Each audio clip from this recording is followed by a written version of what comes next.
Oh yeah, people like it when I open up this thing a little bit. There you go.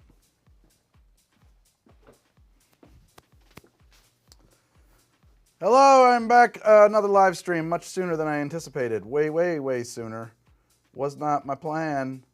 I was supposed to shoot episodes today, but issues ensued. It's my favorite thing that happens when every single ingredient that I need, I thought I had, that I didn't have. Also, I did fix the music, so we have music in this stream now, finally, if that's a thing that is of interest to you. I happen to be listening to my like lo-fi house beats that I use for when I'm like wired in for writing work. So if that's not a jam, if we're not into that, we can switch it up. Hey, welcome to the HTD lab, by the way. This is a very dramatic light. I kind of would like to not need this light. Let's tone that guy down. You know, they cast some very Dr. Frankenstein shadows.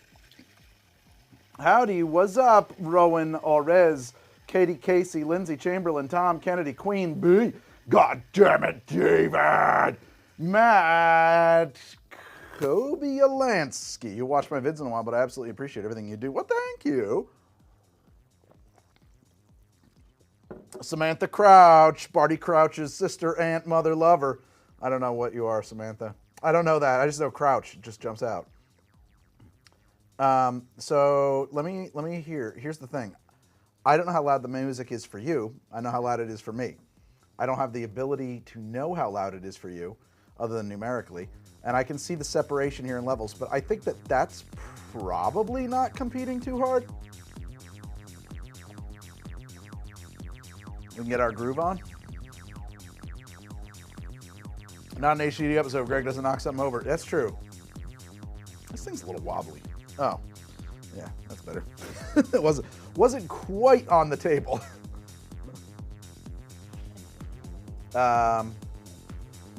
When am I coming to Canada? This music is so bouncy. We can switch it up. We can go jazzy if you want. When am I coming to Canada?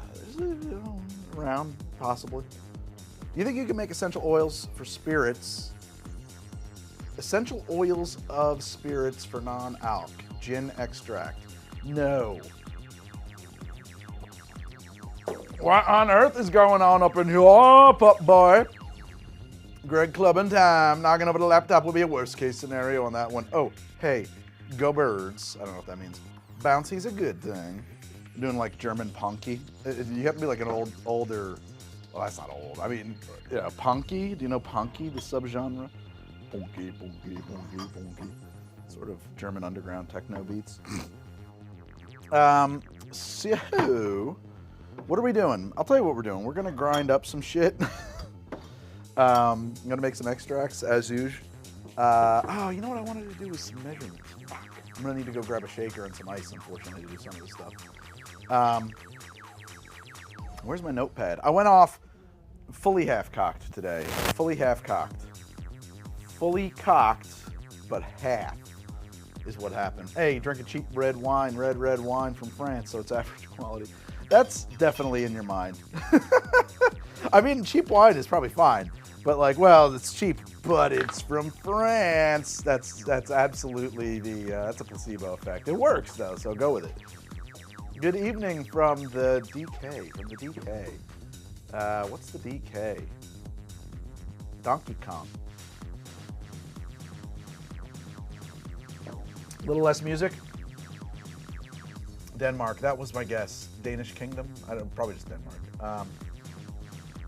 I think somebody said about a third of the music. Yeah, we probably want to bring it down. Right about there. I'm asking, how often do you stream and post? Because I've noticed your videos don't pop up in my feed anymore, and I'm still subbed. That is not how YouTube works. If you want my videos to pop up in your feed, just go to my channel and like watch 3 videos back to back. I promise you the next time I release one, it's gonna pop up. Your subscription stuff doesn't really make a difference. I want you to subscribe. I love seeing that number go up. I like seeing number go burr, red line up. But it probably doesn't matter all that much. I mean, it certainly doesn't seem to affect, and I got like 1.7 million subscribers, and my videos are hitting like 200,000 views in 30 days, which is like very incongruous. Those two things don't really jive. My favorite candy is gummy bears. I love gummy bears. Did Matt Koblansky, thank you so much. Not even right, we're back to that. Hey, idea. Try and bottle orange oil into an atomizer and spray it over drinks rather than twisting a peel. Thoughts? Yeah, it's a great idea. It's actually a super good idea. I don't know that I would use undiluted orange oil though. I'd probably, I don't know. I don't know. Darcy O'Neill would know the right answer for this. If you go to Art of Drink, either his YouTube channel or his Patreon, he probably has an answer to this question. Also, if you're a member of his Patreon, then I should be hawking my Patreon, but I'll do this for Darcy. If you're a member of his Patreon, you'll get access to his Discord that he set up recently. And I'm not gonna lie, it's not as good as my Discord because it's a pretty quiet community in there, but it is useful. But you will probably find an answer to that question. What is the right dilution? Or you could just do it yourself. You like the Haribo Cola? Yeah, sure. Yeah, so if you, but I think that first off, your pure orange oil is like very potent. And secondly, it's gonna gum up the works there. Probably 10% orange oil would get you there. Maybe even less, maybe 1%. You know what I mean? Like, I think you could probably come in pretty dilute. So, what did I want to do today? Well, I want to go grab a shaker, which, you know, fuck me, if you know what I mean here. The oil might oxidize? No, absolutely not. In what case? In diluted in ethanol? No, opposite. No ways, man. That's the way to do it. It'd be perfect. Just get yourself some. Don't dilute it with water. You can't. You have to dilute. I should have specified. You got to use ethanol, 95% Everclear, and that may or may not be available in your area. If failing that, use like the highest proof vodka you can get. All right, so friends who are here, if anybody shows up, because I have to walk away from camera and I'm not rigged up to stay on a feed here. Whatever, I can't bring you with me. I have to go get a shaker that I did not bring, and so, and I should get some water too for this experiment. So anyway, yeah, just if anybody shows up, tell them I'll be right back. I also don't have a be right back screen. I only have that when I'm on my computer, which I'm not on because I can't be because of life. I can't keep talking. I'm on a wireless mic, so anywhere I go, you can come with me, you know. Like Drew Carey's Sounds Dangerous circa 1995 at MGM Studios.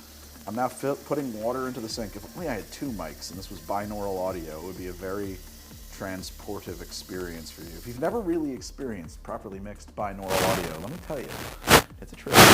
It's a trip. You will be there. You will be in that place. Unfortunately, it cannot be used in theaters. It can only be used in headphones. It's a really neat thing when it's working right. It's crazy. All right, I'm on my way back. Here we go. I'm coming back. Coming in hot, flying a set. Here we go. All right. Do I have a bar spoon? I do. Hey, everybody. Greg's back. Look at that. He came back. Woo. He didn't disappear forever. You don't have object permanence. You didn't see me, and I was gone. It's amazing. Like, some people are impressed by my ability to just talk without breathing, but I'll tell you, it's a curse. Okay, and so we have a spoon, and I'm coming back. Doodly dop ba doo doo doo doo doo. That's like just describe what you're doing is the key to both video and dirty talk. Okay. Great to be back here, folks. Great to be back here on Old How to Drink. Here is what I'm planning to do. I want to measure, because I'm sure I could look this up. Oh, shit, I need a strainer. I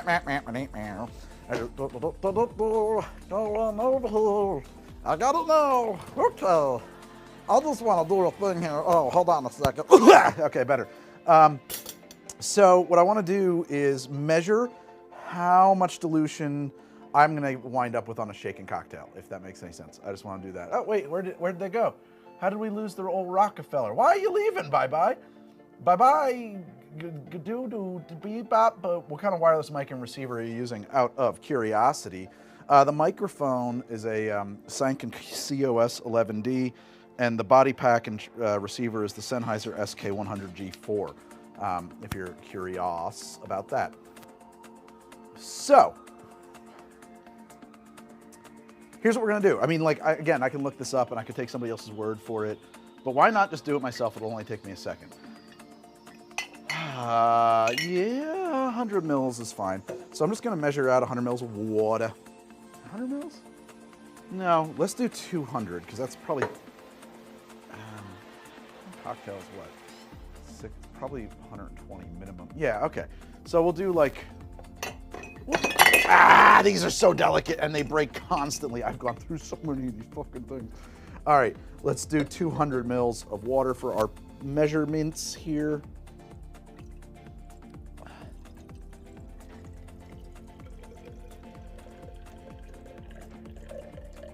Right, because like I got 60 for my base spirit. Let's say I've got another 30 for simple, 30 for juice. You know, maybe there's a modifier that's in there at half of that. All right, so like maybe that's overkill. Maybe we only want 120. We only probably want 120. Let's pour that off. I'd like it to be, you know, reasonably true to life.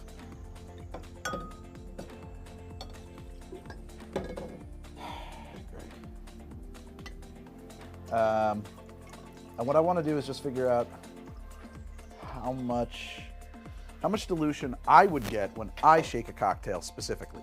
Probably ethanol, like actual alcohol, it probably doesn't make that much of a difference for these purposes. And that's it. We're just looking for kind of roundabout numbers. And why? Well, the answer is that I want to do an episode. And why am I live streaming? Same answer. I had 3 episodes that I thought I was finally ready to shoot today, because I have had a hell of a time getting in front of the camera for actual episode content. It's just been a nightmare. I thought I was all set to shoot, and then I found out that I didn't have all the ingredients or tools for that one after I thought I had them all. And that one too is also just missing one fucking thing, because it all wilted out there and I got to replace it. And I don't feel like going to the store. And that's a good idea. I should definitely not shoot that episode till I have that piece of equipment. Fuck, that was all my ideas. So we're gonna live stream instead. But one of those episodes that I want to do is about bottling cocktails, so that, and frankly, this is something I've just wanted to do myself for a long time. When you've got friends come over, you don't have to stand behind the bar and shake all the time. You can just like say, okay, margaritas are in those bottles, daiquiris are over there, Manhattans are over there, get yourself a Mai Tai over here. A lot of people have talked about this idea. So we put 120 mils of water into our ice. I got to say that out loud so I remember. A lot of people have talked about this idea, notably Dave Arnold in Liquid Intelligence, phenomenal book. You should get a copy of it. And he thinks it's a great idea for certain drinks, stirred drinks primarily. So Manhattans are the ones that he uses as a perfect example. And he has some wonderful advice about that. Says that you can't really do shaken drinks in those things, and you want to be careful about things that have acid.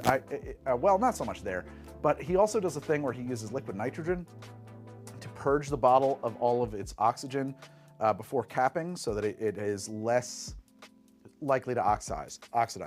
I think that for home bar use, that's probably, and also understand, Dave Arnold's standards are not mine and yours. Like, I have met him and we've discussed cocktails and he's like, and you liked that? And I'd be like, yeah, it was great. That's what it was supposed to taste like, right?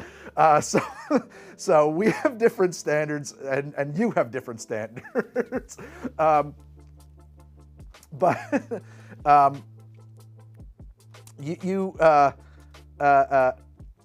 Sorry, and so what he would do is he'll take the bottles and he'll put some liquid nitrogen in there, let it foam off or smoke out, and when it's all said and done, then you cap it. And that way there's like no oxygen in there, which will help it not oxidize, and then you keep it in the fridge, stuff like that. He's got also very good advice, very useful advice about chilling them to just the right temperature before serving. So, one, you don't got liquid nitrogen. You don't want to deal with getting it. It's a pain in the ass. You need to own a Dewar flask, which is a pretty expensive piece of equipment. And then you're going to have to go to your local welding supply, and you have to drive around this stupid Dewar flask, which is actually kind of like, liquid nitrogen is pretty safe to work with, except for when you're driving around, because most Dewar flasks are not sealed. They're just kind of open. They sort of have to be. And if it knocks over, you'll die, because your car will fill up with nitrogen and you won't even know it, and you'll just suffocate. You won't even get hypoxia. That's like the scary part. You won't even get like, I feel like I can't breathe, like the way too much carbon dioxide in your bloodstream will. Why do people keep screaming bye at me? Oh, that's an old chat. That is not current chat. I just realized that. That chat is out of date. I'm responding to that. That's fucked up. I gotta fix that. All right, let me shake this real quick.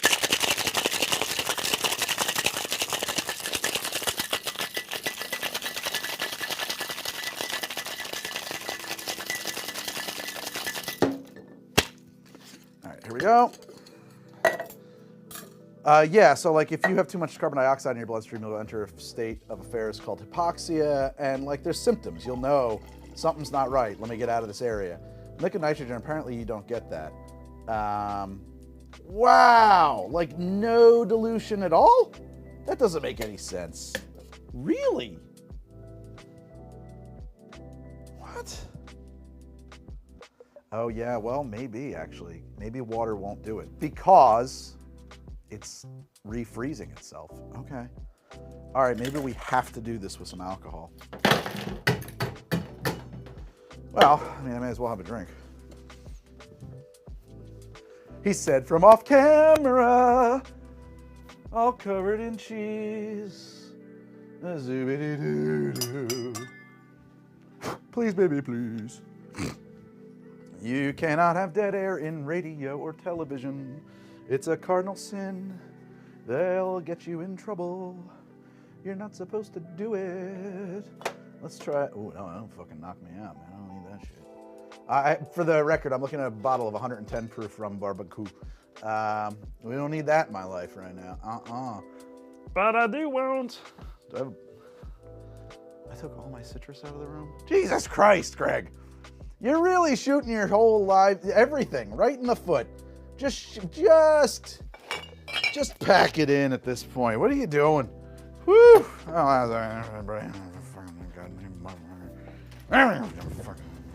of a bitch. Going around here, getting lime. Grab these 2 limes, grab my juicer. Just losing my mind. I'll tell you what, gang, I've had a day. I've had a hell of a day. A whole cabinet in my kitchen fell apart. Can you believe this? Can you believe that such a thing is even possible? I didn't know it was possible. My previous owners of this home really cheaped out on some stuff, so I had to run to the fucking Home Depot and I had to buy some extra large goddamned bar clamps and wood glue, and like, I want to get into woodworking more, but like, I'm not really, that wasn't my plan right now. I wasn't planning on getting into woodworking today, cabinet making. Anyway, I'm gonna let that dry for 24 hours. I need a knife and a juicer. And this, oh, and I forgot the simple syrup. Oh, no, I didn't. There it is. Whew. Man, I was really just gonna lose it there. Okay. Let's. Hi, everybody. I'm Greg. Okay. No, I'm not okay. I make a living making drinks on the internet. Does that sound like something a sane person would do?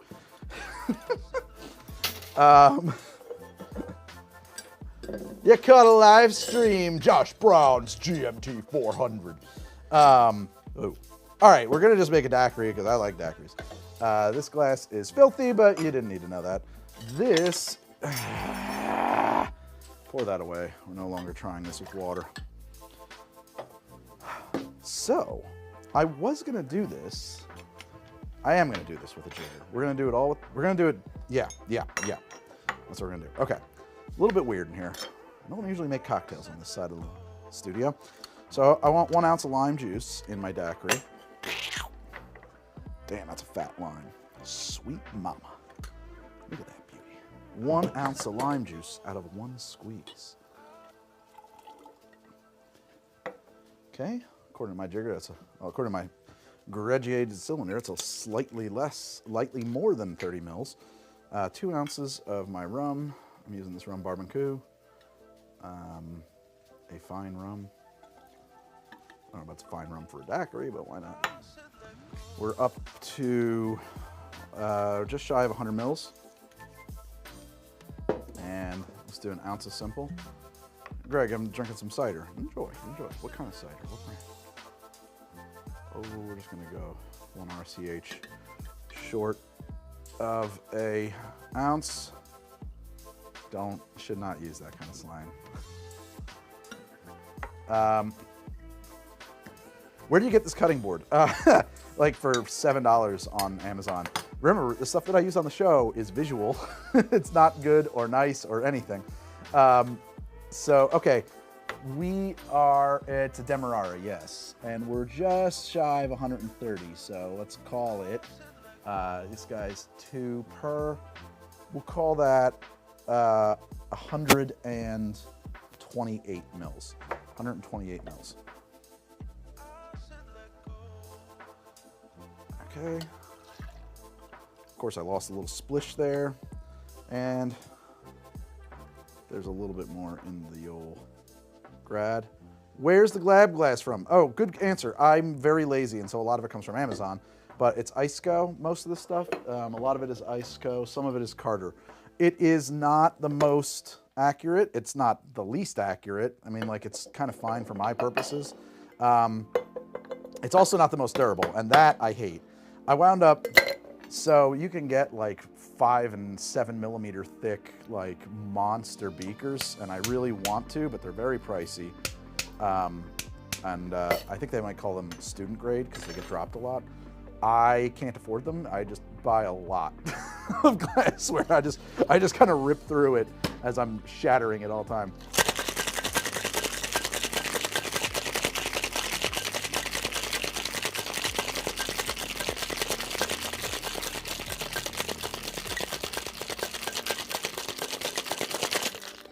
Oh, Possum of the Pines. What aren't we going to talk about today? I genuinely don't know. I mean, like, what we're going to do today, we're going to talk a little bit about the HTD app, although this is not a stream that's built specifically around it like I usually do. Okay, let's see here. So we were at 128 mils. Right now we're talking about dilution in my shaken cocktails and how much dilution I should expect. I tried to do it with water and then realized, of course, well, not of course. So not much, actually. Not nearly as much as you might have expected, although it is still running. We're at 152 mils, 152 plus a little bit extra, maybe. 154 from 128. Siri, take a note. What do you want it to say? Oh, cool. Thank you. I wasn't expecting you to respond. I want you to note 128 milliliters to 158 milliliters.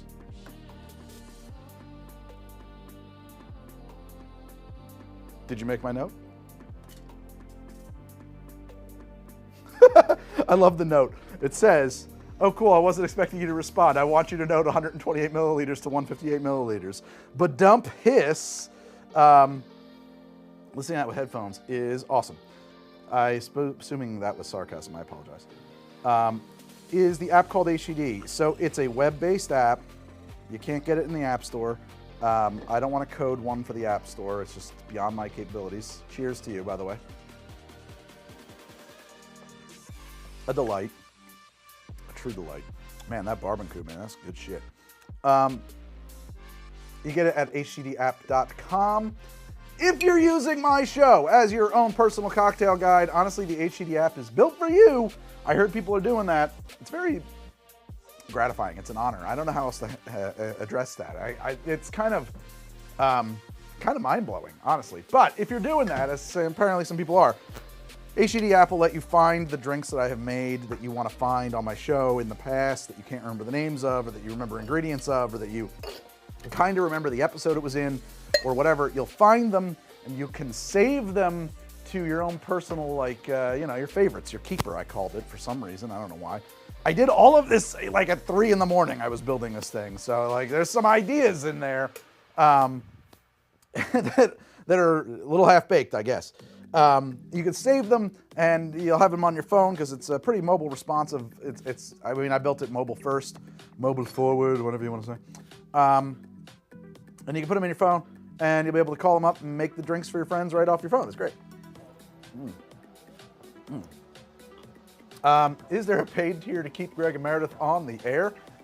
Oh, why'd you go to sleep? You mean specifically Meredith? Meredith is highly involved in the show. I mean, she's a co-owner, but like, I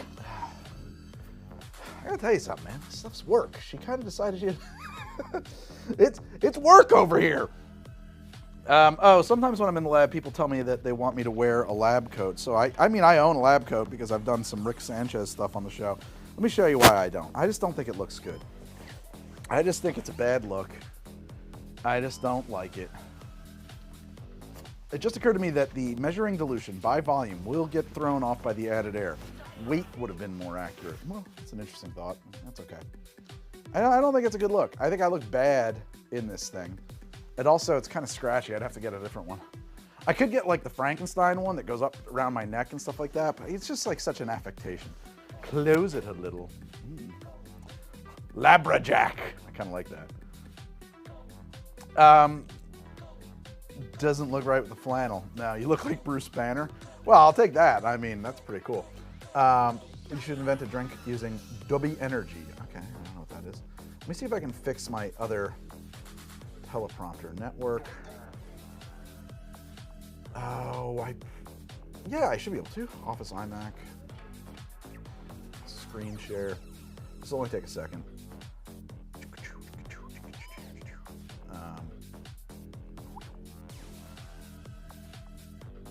Let's minimize that. I can't see fuck all right now. Okay. Go to YouTube. Anyway, I truly wait. Let me actually deliver it at the camera. That seems just dismissive. Hold on. Minimize. Do and go live. Go to create. Go live. I'm controlling that computer over there for reasons. Pop that fucker out. Can I get to that chat? Yes. Oh, don't move this table. Close that. Boom.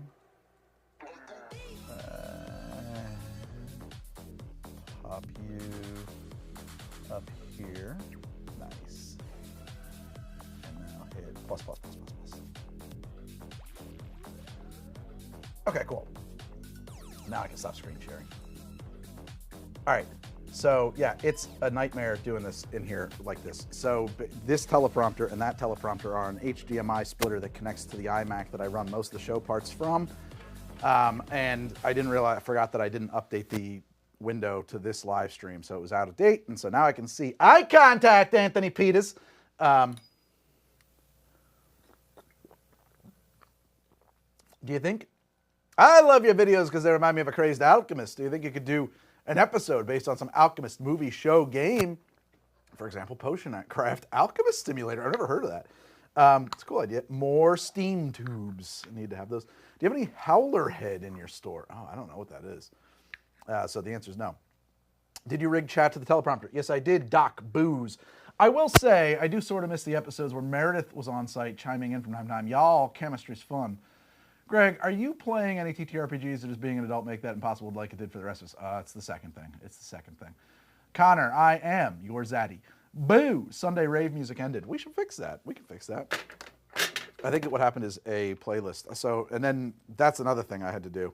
I have this guy air playing to another laptop that's feeding into the A10 Mini on HDMI. This thing is so janky. This production is so janky. It's janked. Let's just start this exact playlist a second time. And then we'll switch it up after this playthrough. Also, a pizza may come in here at some point. All right. Connor, you love your content. Zaddy, Lions, baby. I don't know. There's some people. Howler Head is Banana Kentucky Whiskey. Dana White owns the company. Who's Dana White? Oh, wait. Dana White, the cable guy? Am I wrong? Isn't Larry the Cable Guy actually Dana White, or am I making that up? Do you have any collabs in the works? No, not at the moment. Collabs are a pain in the ass that I like to. Oh, he's a UFC guy. Of course he is. I don't know how I feel about the UFC. I don't know. I know y'all like it. South people, can I use y'all as a Yankee? Is that acceptable, or is that like appropriation?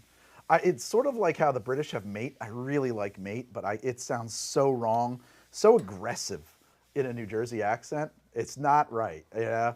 Hey, mate. It doesn't flow.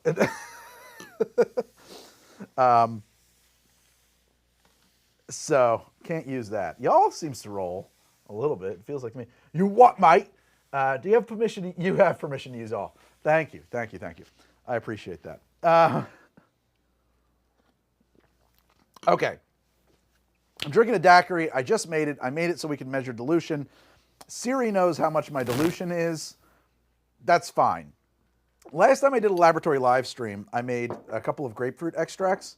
And actually the yield was so high on the fresh grapefruit extract that it took 2 bottles. and this is grapefruit pith, fresh. This stuff worked great. I haven't actually tested it in a drink, but it's freaking grapefruity. Hey, mate, do you have a license to use that word? Oh, yes. I'm an alcoholic. Yeah, I've had a drink. Oh, that's fucked. My South Jersey friends use it all the time. He's got flannels aplenty. You could get one in his store. No, I don't, actually. This flannel is the HTD flannel. It's an Eddie Bauer flannel that I don't think they make anymore, and it's got holes and shit all over it. It's falling apart.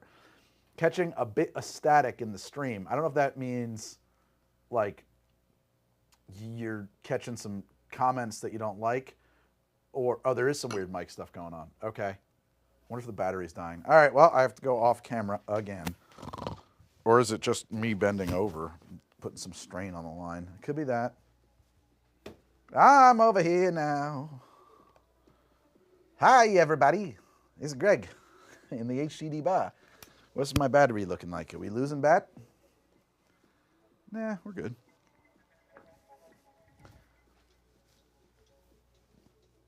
Sounds like occasionally rubbing on fabric. That's probably what it is. That's life, guys. Hi, Dr. Greg, says Ruby West. I'm going to go back over to camera 2. Back on over to camera 2. So, anyway, I've been working on, and I hope I'm in the show still. It just occurred to me that maybe camera 2 is the right camera. I believe it is. This is camera. Yeah. This is camera 2. The static is from mic receiver. It's getting interference. Could be mic line tension, or the antenna plug might need a quick blow. There's no plug. It's hardwired. Dark sci-fi or back kitchen? We're going dark sci-fi. All right, well, I don't know. Is it like... Because like that kind of a static sound is usually, yeah, that's radio interference. If it's like... That's, you know... shirt and stuff noise. If I'm getting interference, I don't know if I have a solution. Unscrew the antenna on the pack, but it doesn't unscrew, gang. It just doesn't do it. It's stuck in there. Strength decks or intelligence builds. I love them all, man. I love them all. But also, I don't do builds. Like, I feel like the hobby has left me behind. The kids these days, they always talk about their builds, and they're going to do a Palamunk or a Grizzlydor, I don't know, whatever. And first off, I come from AD&D when multiclassing was a surefire way to make a character who was like unplayably bad. And secondly, it's just not like my style of play. My build is like, this character's dumb. Like, that's the way I play the game. Ooh, he's really nimble and mean. Like, that's how I play the game. Frankly, I think that I'm not interested in gamist approaches to things like D&D. Gamism, like like what you might call power gaming or like intentional building. I take levels of why did you take those skill points? Well, because I've been doing a lot of that. Does it help your character? Not at all. But it's what he's been practicing, whether he likes it or not. Stats to fit the character for the win. Yeah, absolutely. Speaking of RPGs, do you have a preferred game in the World of Darkness? Oh, man, that's fun. Well, I played a lot of Vampire. I only played a little Werewolf. I can't express a lot of an opinion on that. Honestly, so I ran a lot of Demon the Fallen, so I probably have the most familiarity with that. But like, honestly, I don't know if I love that game. I ran it because other people were running other things. I think that the game that has the most interesting to me is Hunter: The Reckoning. I like the concept. Like, I especially like it like if you run it where your characters might be like, maybe there aren't supernatural elements in the world and your characters are crazy. Like, I think that's fantastic. Favorite 40K faction? Ooh, this is fun. I'm so out of the loop on 40K. I don't mean, in what way? I don't know. They're all kind of awful. I suppose the only ones who aren't terrible creatures, like just like bad, are the orcs. like it's just in their nature to be orcs, so you can't really fault them for their orkiness, you know? They're not like space fascists or like, I guess the rest of them are all kind of space fascists, you know. Hunter is boss, vampire's great, mid-sized LARP. But I never built. I never actually built a an orc army. I only ever built like space. Anyway, we're off topic here, gang. We're off topic here. Yeah, Hunter like that is a fun idea. You could do Delta Green that way too. Delta Green, where like, do I work for a government agency, or am I a member of a terror cell? I hope I'm a good guy. Like, I think that's a really fun thing to do. Am I reading any good books? Not at the moment. Never gotten to Battle.net. This is one nerdy fucking stream. We only have 400 people watching. I think that's why. GoldenEye. Of course I played a lot of GoldenEye growing up, but I hated every second of it because one, I wasn't very good at it, and two, I'm not a fan of N64.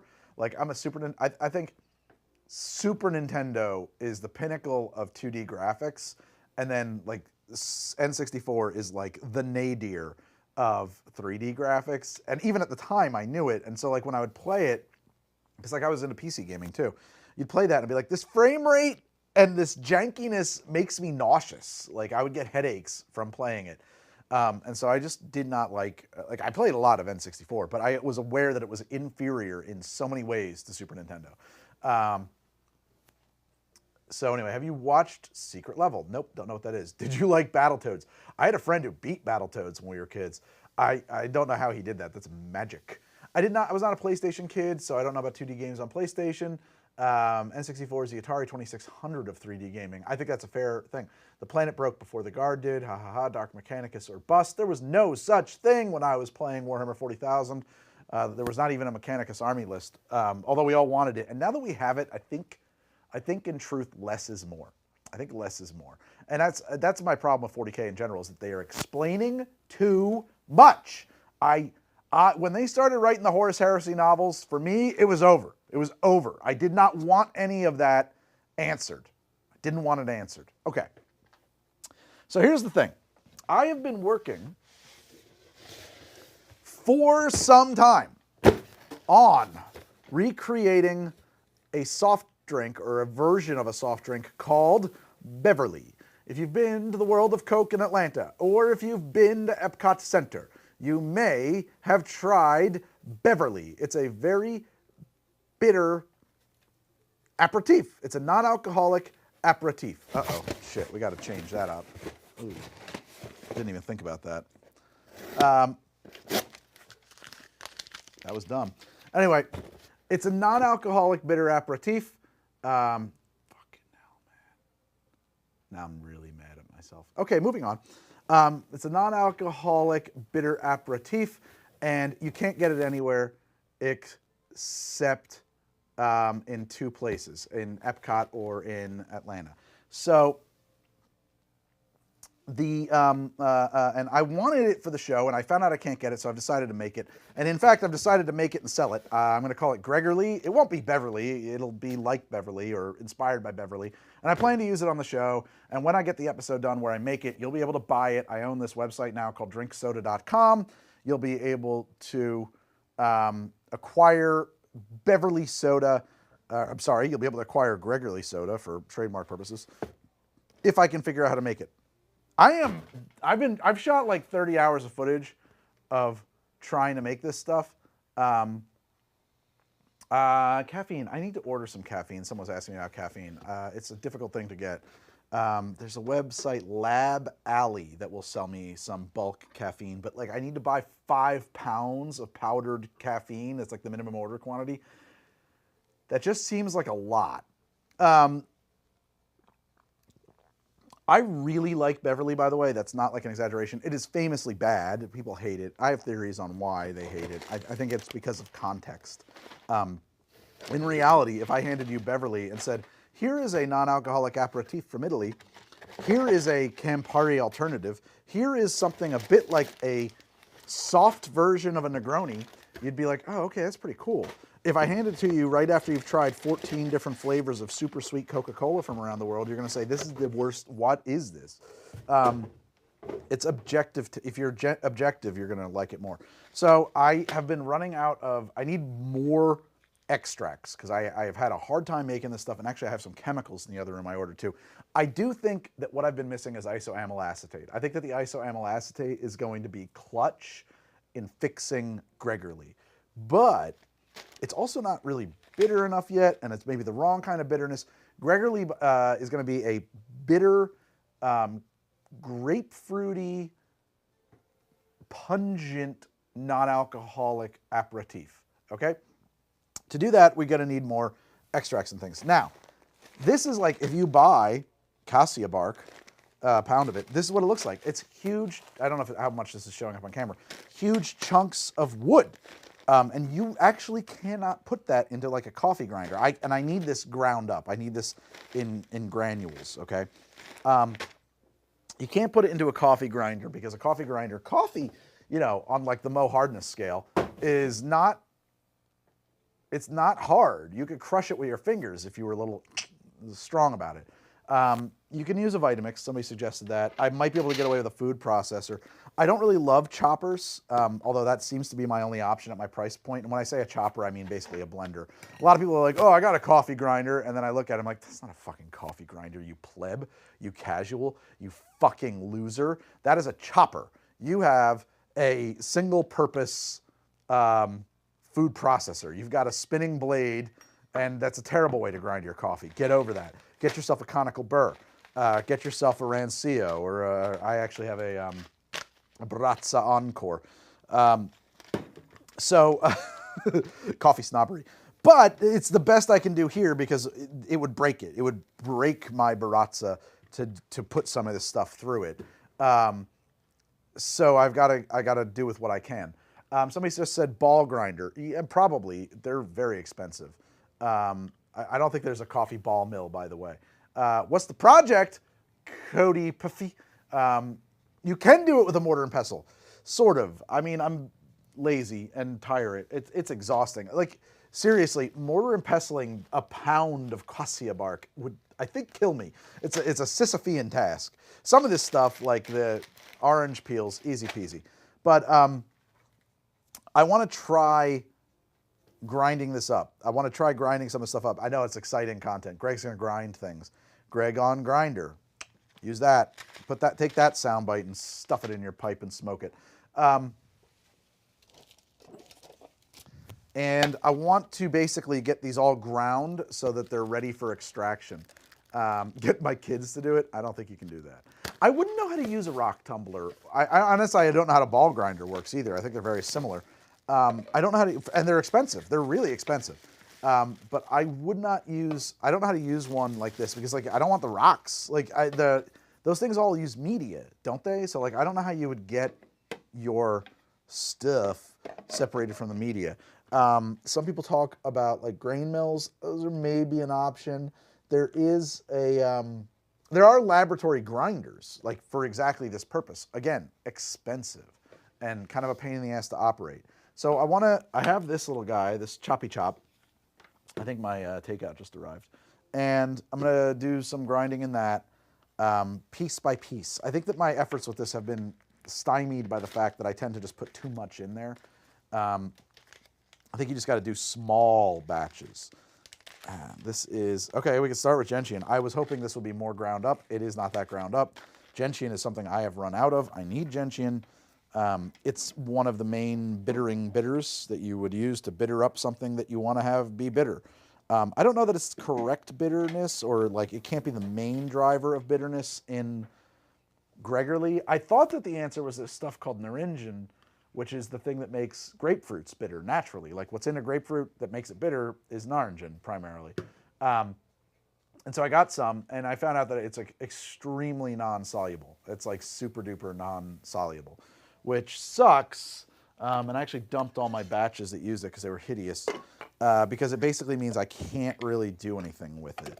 So let's do this. Let's put some, and I think there's actually like a pretty low, yeah, there's like a fill line here that's really low, and I've been going way above it. So maybe this thing will work better if I'm a good boy and I behave.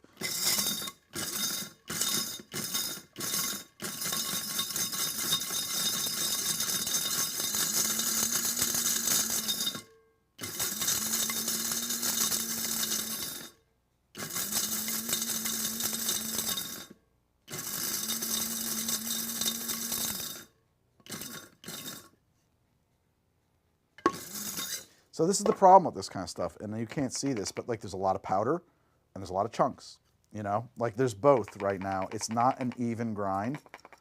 Could I get away with it? Yeah, maybe. Oof, I should wear a mask when I do this. I've said this to myself many times.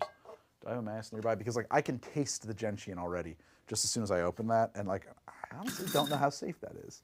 Sift it. Yeah, you could. I mean, but then what? Then, okay, yeah. So I would like take off the powder, and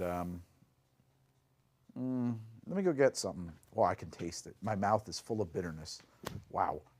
Hold on, it'll be fun. I'll wear a mask. You'll all love that. Yeah, we'll do that. And I'll get my sifter thing. Ho, ho, ho, ho. Some of these things, oh, pizza's here, says my child. Thank you. I'll eat later, guys. I'm stuck working. Workity work. Oh, and they can hear that. They don't want to know that it's work. They want to think that this is all fun and games. I came out here for my, because don't worry about why I need a mask, okay? Oh, thank you very much. Oh, you like my apron? That's great, thank you. So that was my family. Oh! Are you okay, honey? Ruby? Did I just slam a door in your face? You all right? All right. She was following me into the bar, and I was automatically shutting the door behind my hand, and I'm glad it didn't hit her. I was like a little worried about that, Jesus. All right. Hey, guys, I'm back. Yeah, so this is Goofy. My wife, of course, she's like, what are you doing with that?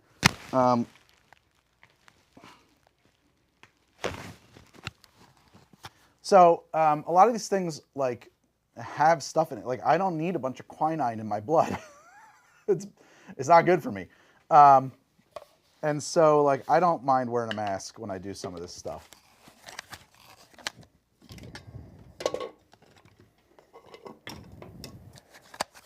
I don't have laboratory sieves, by the way, but this thing's fine. Like, anything smaller than that falling through, sure.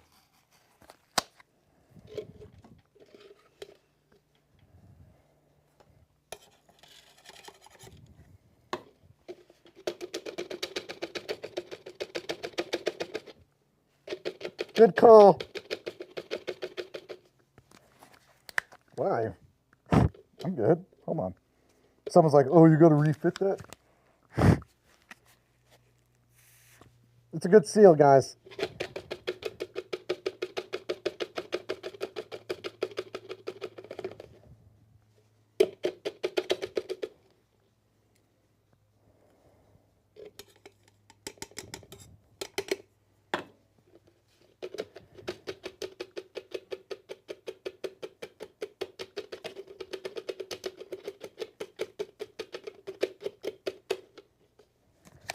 Okay.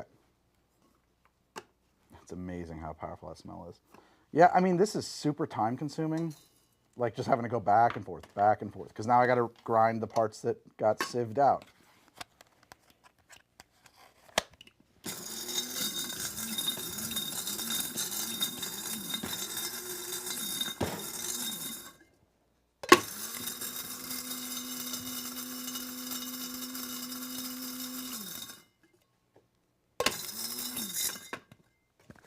And I don't want it, and you see it's floating in the air, I should be wearing this. I don't want it, it's probably safe-ish. It tastes awful. It tastes like metal. And you know, it's going up my nose and stuff. Those are mucous membranes, it's not really safe. I don't want it to be like finings. I don't want it to be powder.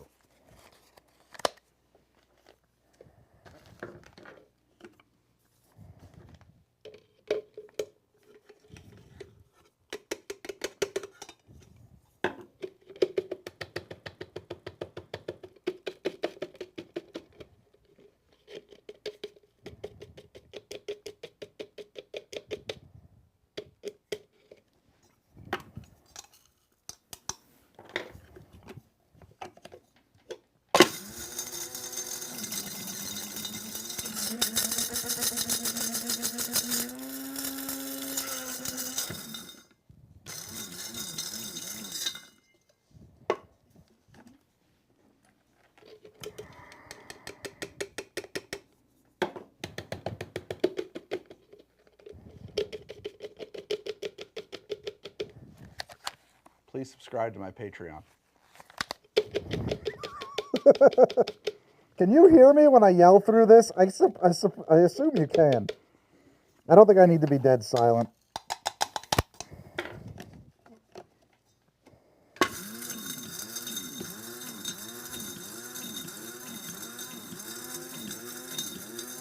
Good.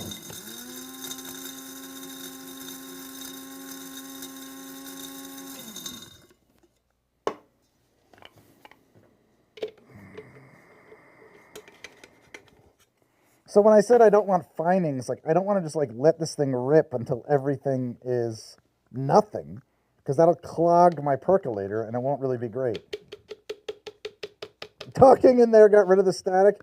Lovely.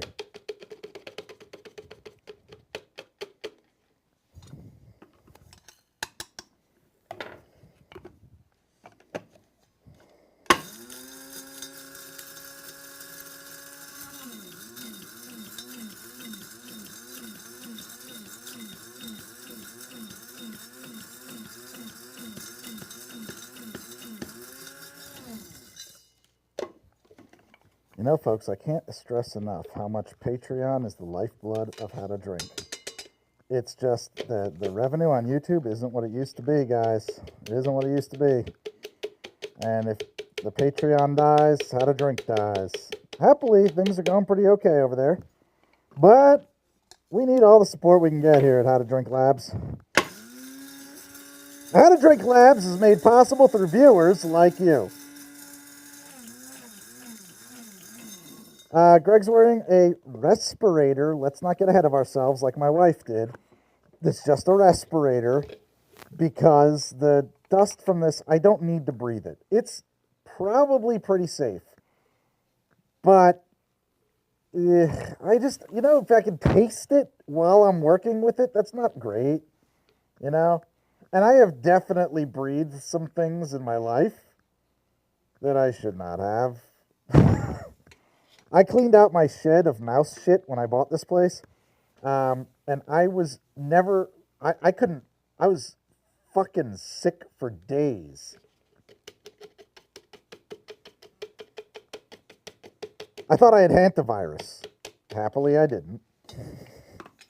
But it was because I didn't wear this when I was getting rid of all the mouse shit.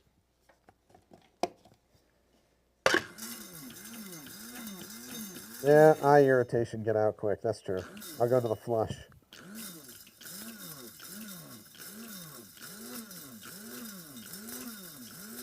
This makes me look like a 1920s baseball commentator? What baseball are you watching? What are you talking about?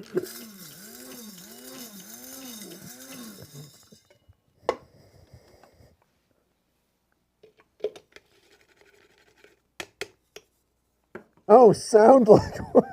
Okay, fine. I'll accept that. We'll take this. Guess what? Now we get to start over. Does anybody remember the YouTube channel Drugs Lab? Apparently they're back. So, I don't know, I don't really have a great close-up here, but like, these things are pretty big. And so I need more surface area to do what we're doing. That's why we got to chop it up. I was born in the dark. You merely adapted to the dark, Batman.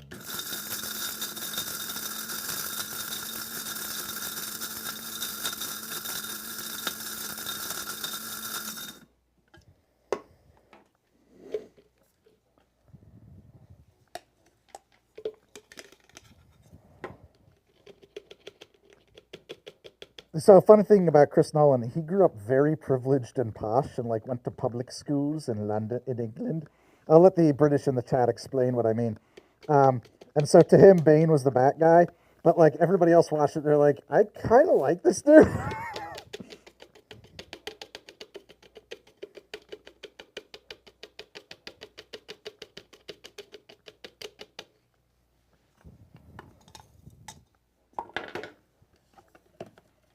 What are the main ingredients of Gregory so far? Well, I mean, I can make it bitter any number of ways. And then in addition to that, we got orange essential oils and grapefruit essential oils. I think that for sure, cinnamon. I have notes, they're just not in front of me. And I've done like 30 batches. I think for sure cinnamon is a factor, but I don't know to what degree. The thing that it's missing is this punch of bubblegum that I don't know how to describe it otherwise as bubblegum, and I think it actually might be isoamyl acetate. So I ordered a bunch, and I have it in the other room. I haven't experimented with it yet, but I nosed it, and I was like, oh, that might be what we've been missing.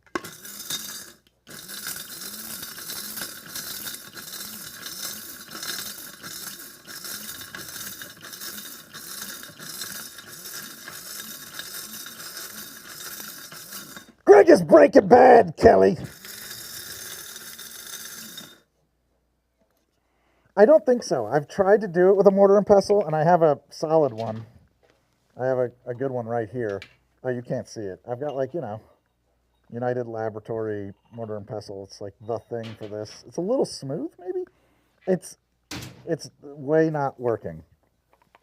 I mean, like, now this is, as time consuming as this is better. In this case, gentian root, Anthony. Which, I mean, somebody says, I think drugs. Technically.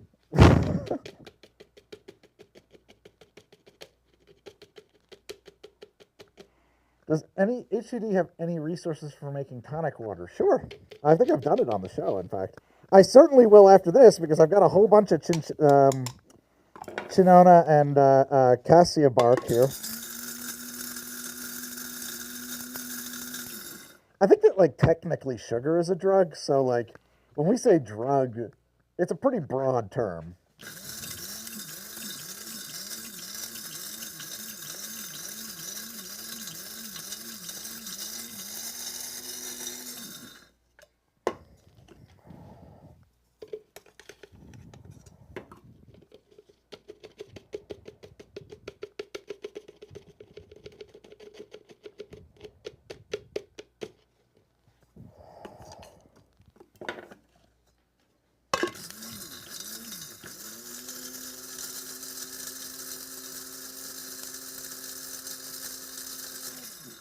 Much like poison, I personally believe that the drug is in the dose.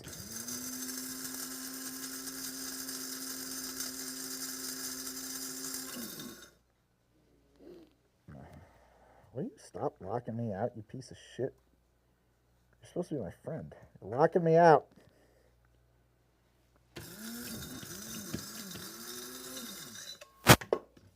Sugar drops are painkillers for babies in NICU. I didn't know that. That's crazy.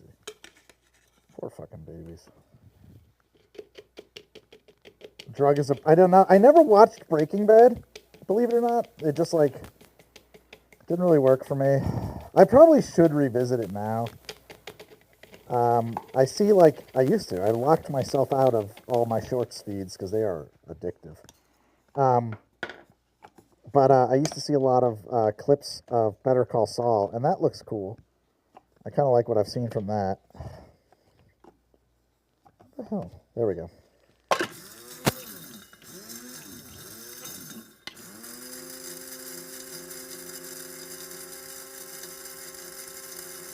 Yeah, you always feel like bubblegum is a hint of banana. And yes, that's isoamyl acetate, whip 8. That's why I bought some isoamyl acetate. I also bought some pre-formulated bubblegum flavorings. So bubblegum is not a real flavor. It's also called Tutti Frutti. And it was made up by a chemist in, like, the early 1900s, if I'm not mistaken. And it is generally regarded as being some kind of a blend, and of course there's variations, of, like, orange, pineapple, banana. Like, that's why you call it Tutti Frutti. It's just a bunch of shit. Have I tried cleaning my vacuum filter with hydrogen peroxide and sulfuric acid yet? I have not.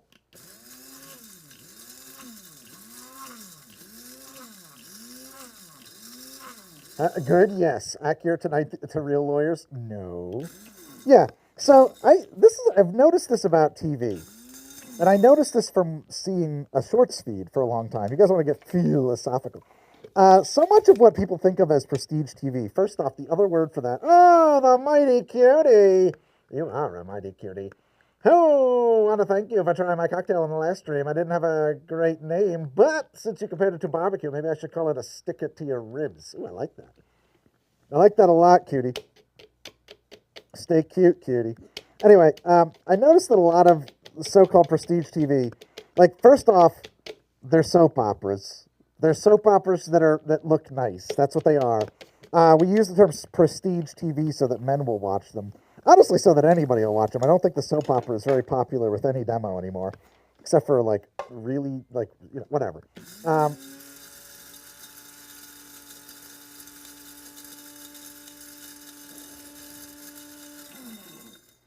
Anyway, yeah, we'll call that good. We'll call that.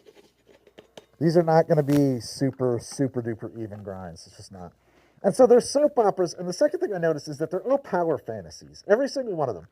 Every single one of these quote prestige TV shows, at least the ones that I am not interested in, are about powerful people, typically men, going head to head with other powerful people, but behaving in ways in which powerful people don't. It's like the weak person's idea of what power looks like. And just being children, being very immature about shit.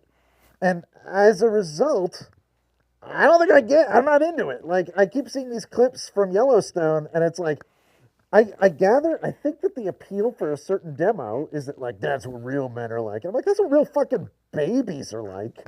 That's what real babies are like. Like,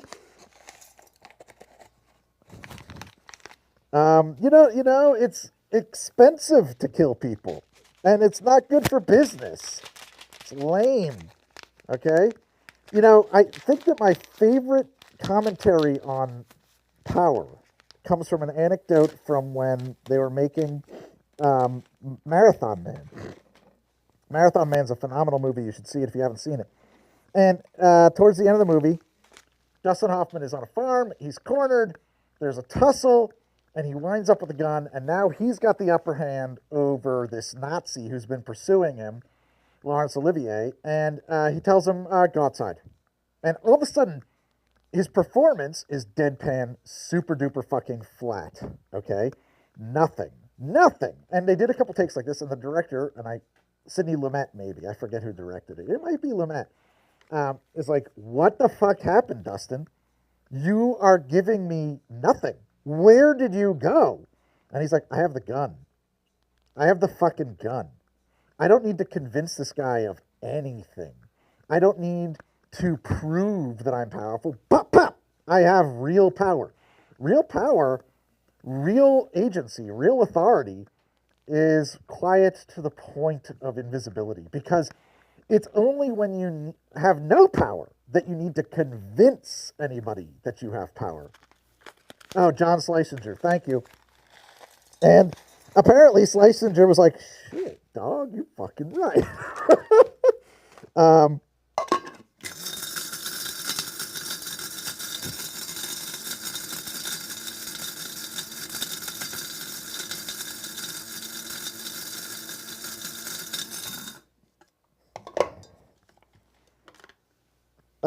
A weak man's idea of a strong man, a poor man's idea of a rich man, and a stupid man's idea of a smart man. That's what prestige television is about.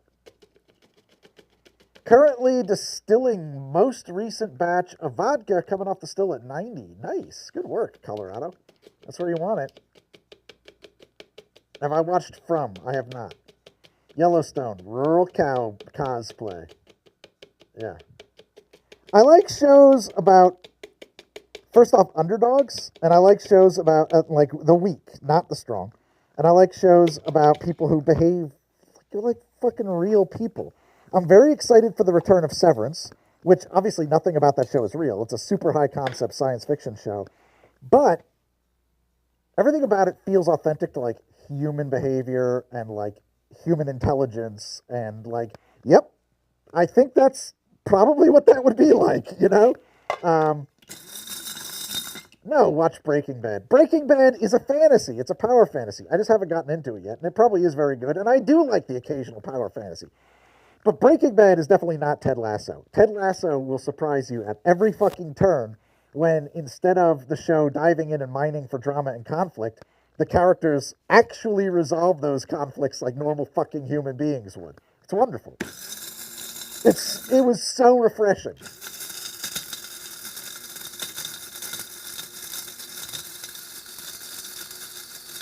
I never played Gamma World. I am grinding gentian because it comes too big for me to make a good extract from.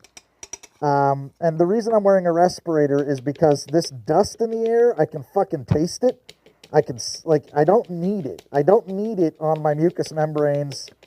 I'm too old to be that fucking dumb. So, I'm using a little bit of PPE. I have not watched Last Chance U. How's my mom doing? You probably don't want to know. I'm just hearing the term prestige TV. Late to the game. I started Breaking Bad and couldn't do it.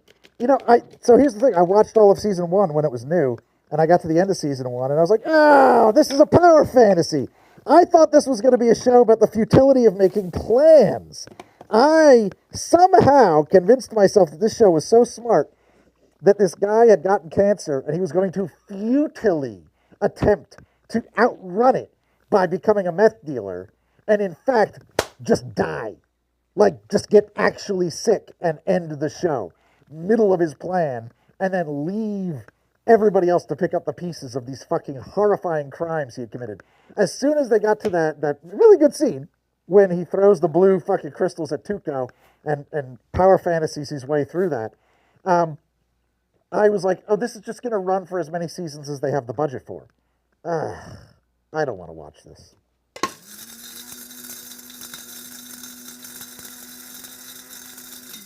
The reason I need... Okay, so a lot of these are bitter things. They're bittering agents. And the reason I'm using them is because I have some bitter orange oil here in my kit, and I don't find it bitter.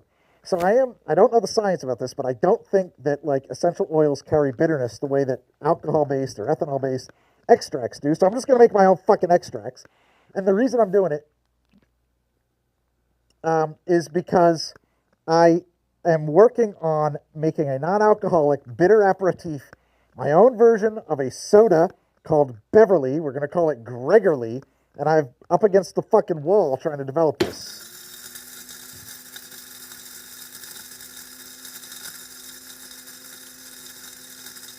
Of course I played Twisted Metal. Was the show pretty good? I didn't watch the show. You're saying it's better than it should have been. I love it when something is much better than it should have been. When, like, the dumbest fucking premise is like, holy shit, they really mined this. There was a show, season 1 of Upload was fucking brilliant. And I thought it was going to be just, like, garbage. And I was like, oh my god. This is a show that is absolutely not afraid of its premise. Like, they took their high-concept science fiction idea, and they actually went where it would go, and ignored, you know what I mean? Like, and then they kind of got away from that after season 1. But season 1 was so good, I loved it. I really wish it had been that good afterwards.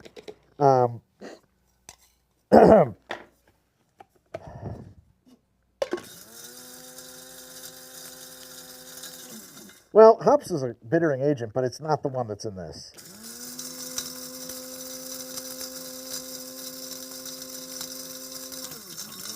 I have not watched Love, Death, and Robots. I don't know if I would like it.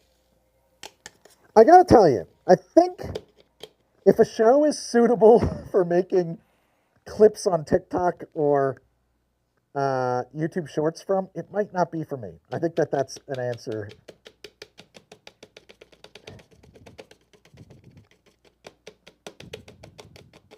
How's everybody's Sunday going?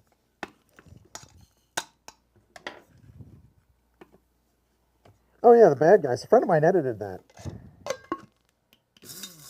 Yeah, Bad Guys was good. My kids loved it. Hello, Mel. Which Kirby are you playing?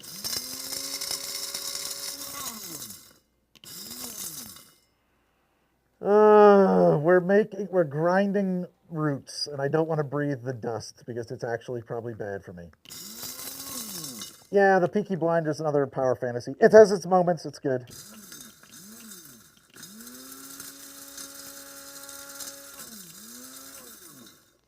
Perhaps you're making a hydrazine. I'm not.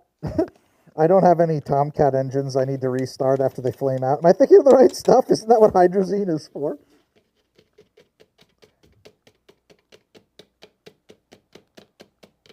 They probably don't, Kelly, but good luck. I loved Andor. And right now, my kids and I are loving Skeleton Crew. Skeleton Crew is great. It is a kids' show, but it's great. It's great. At least so far. And Urkel's in it.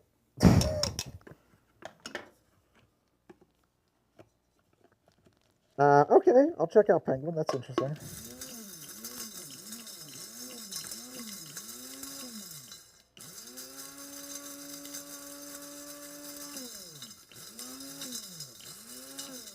What do you mean was? Is it over? That was not the last episode. If that was the last episode, actually, I'm pissed. I'm really pissed. I'm fine with a cliffhanger, but that would be a ridiculous place to end. If you watch Skeleton Crew, one of the pirates has like an eye monocle. That's Urkel.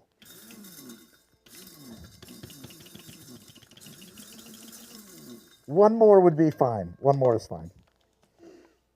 Zydrate comes in a little glass bottle. I never watched that, but I've seen the clips from it because that's what happens on the internet. They take the thing, they clip it, they shove it down my fucking throat. And that's why I bought, and I'm not sponsored by them. I kind of wish I was, this thing called a brick. I am locked out of TikTok, Instagram, and YouTube, the app, because I was spending way too much time.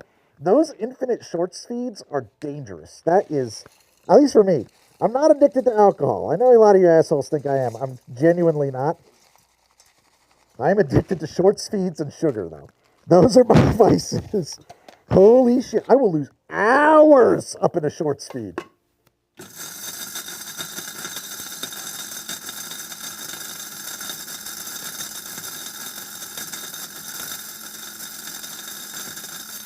I think The Sopranos is a power fantasy. Would you disagree? I don't think so. I mean, I think it's got to be, right?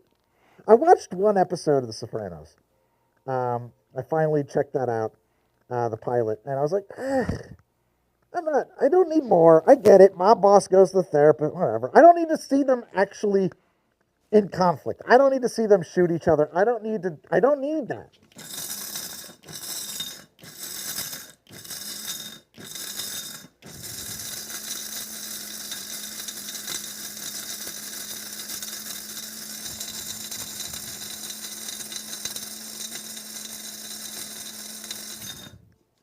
What in the Florida trailer park is going on here? We're working on getting demonetized. That's what we're doing, I guess. This is drinking bad.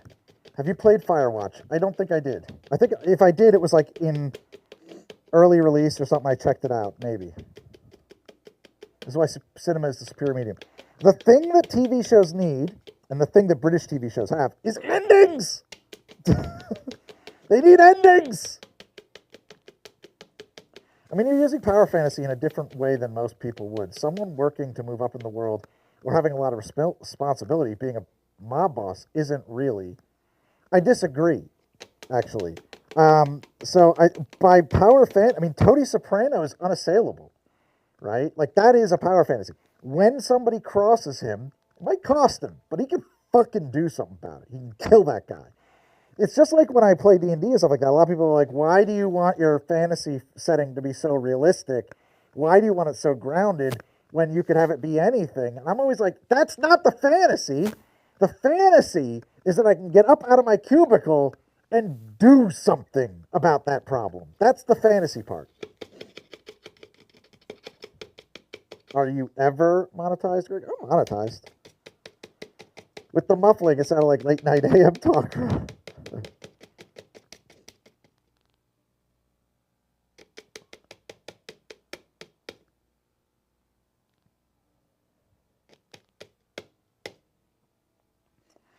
Ruby, I don't know about that. I mean, like, I think that TV shows, like what I'm saying is that, like, watch Detectorists, watch Ted Lasso. They both leave you wanting more, but, like, the ending was baked in. It was going to be 3 seasons. They knew where it was going to end.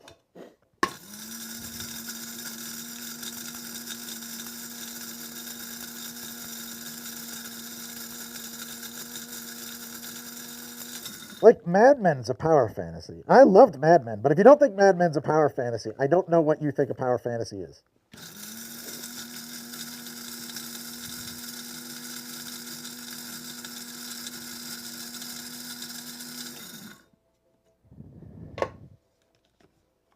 I got pee.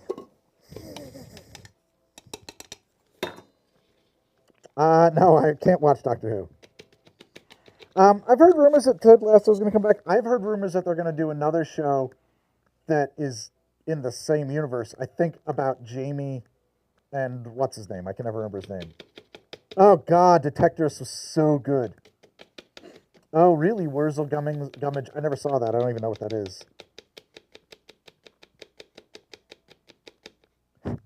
It's not a power fantasy. It's just people who have power using it. What you're describing should apply to things like Rocky, just someone who's working and succeeding. Well, Rocky is specifically an underdog. Like, that's the whole deal. But, yeah, I think there's a power fantasy element to that. I think there is. Ted Lasso is the Wizard of Oz? I never thought about that.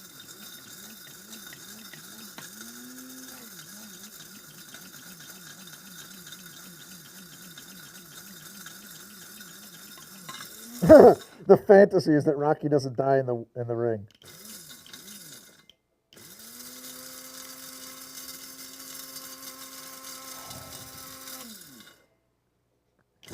You're a bum, Rock. But I'm through with you. You're gonna be you're gonna eat thunder and shit lightning. You're gonna be faster than shit through a goose.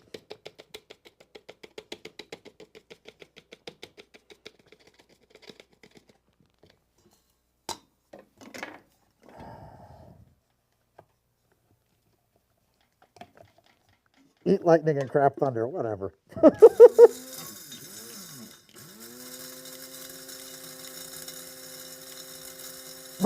My power fantasy was that wind would provide at least 50% of what the windmill was rated for over an average year. I like that. That's great.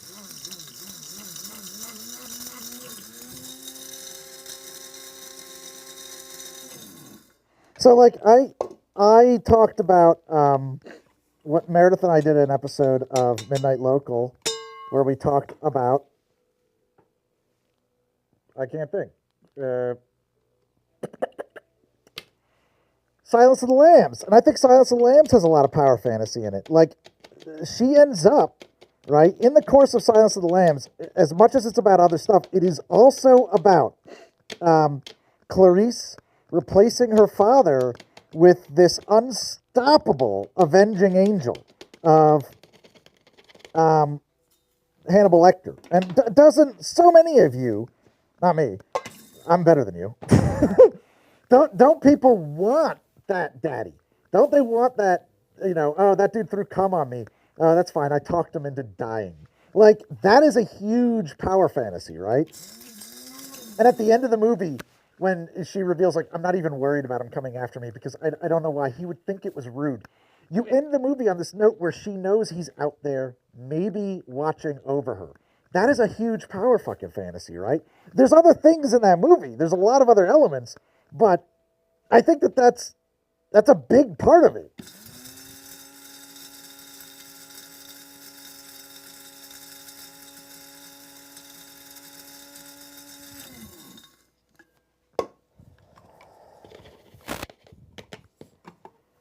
It's just going to be like gentian. Now, this is still, I'm not happy with this, but it is better than where we were. This grind is pretty uneven, but we'll deal with it. I went to make some, try many different kinds of alcohol. Chat, y'all drinking tonight. Nah, he grinded that spice. Yeah, down here in the spice mines of, whatever.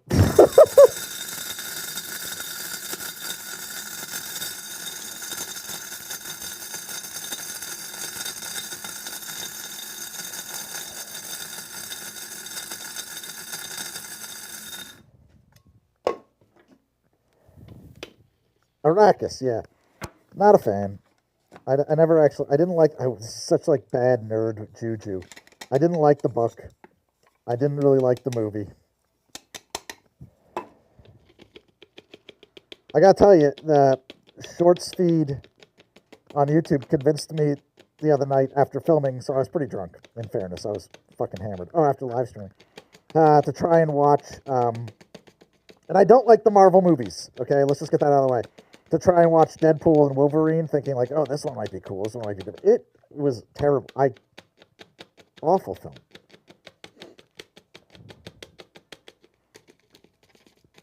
I feel like Frank Herbert wrote a sci-fi but didn't want to. Like, that's what I think. And maybe I just like stuff that's a little bit more street level.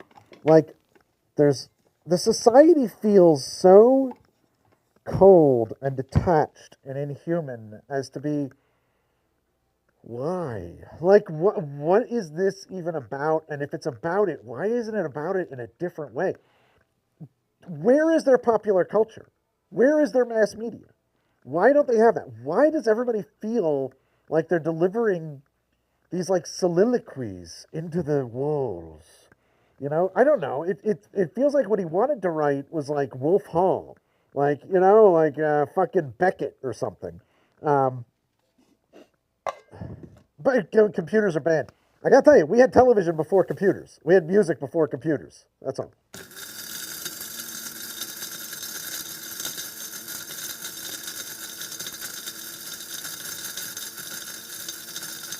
I also thought it was really sexist, which I get it. He's drawing from probably a real culture, but like, I was very put off when it was like, oh, well, you killed my husband, so I'm your wife now. I was like, what the fuck?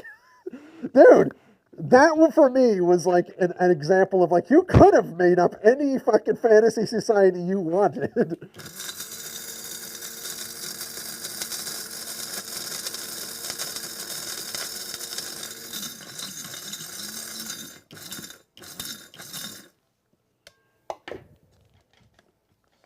No, I've never read the Gore novels. What the fuck? Why did you? Do you also play Fatal?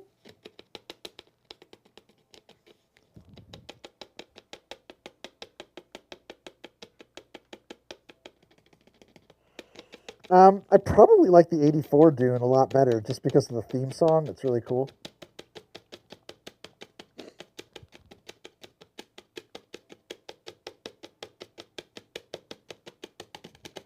But I'm also like, I'm not into Denis Villeneuve.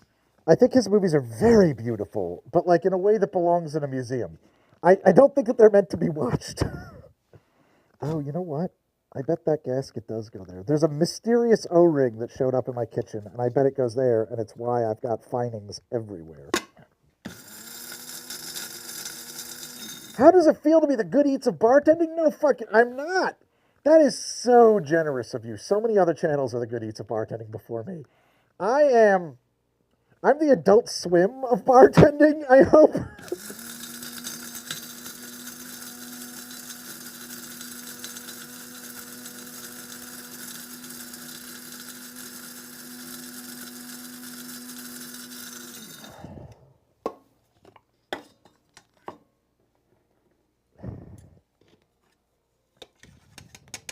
Gotta get Elton Brown to do a collab. Good luck. Go work on that for me.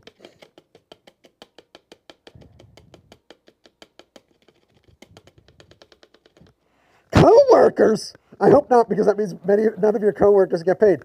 I gotta tell you something. At the moment, they don't, because they don't fucking exist.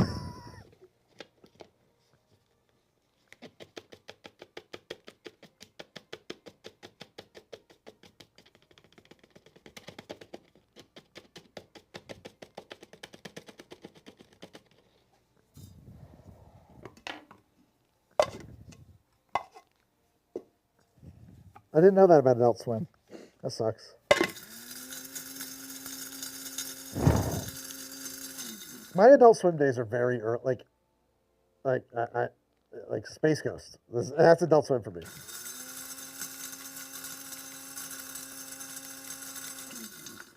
How is Meredith these days? She's good. She's good. She's got a pipe that froze in her kitchen. Poor bitch. I was like, oh, that's not good, girly. Oh no.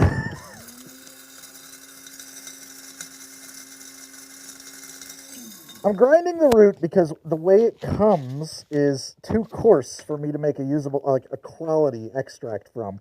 I need it to be more ground. I don't know if you can see that or not.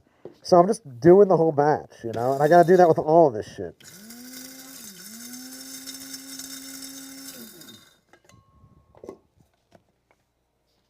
No, Meredith is a big part of the channel. Like, she owns a big chunk of it, first off. Secondly, she does all of... Meredith is... Okay, so co-worker... Yeah, Meredith is it. But she's a co-owner, so it's a little bit... You know, I don't be technical about this. I don't have any employees, I'll tell you that much. She does, like, all the emails. She talks to the sponsors. She sets the schedule. She's my CFO. She keeps the finances in check. Like, that's, like, that's always been Meredith's job. She wound up on camera because of, like, kind of happenstance there.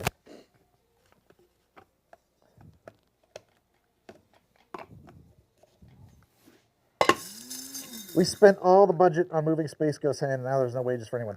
I do have to say, and particularly in animation, if you want people to be fairly compensated, you probably don't want... It's so true of so many great things. The great things happen, unfortunately, when the money's going into the stuff that isn't people's mouths. And that is awful. But, like, you don't get Akira anymore because you don't have animation slaves. Because people are being paid better. Like,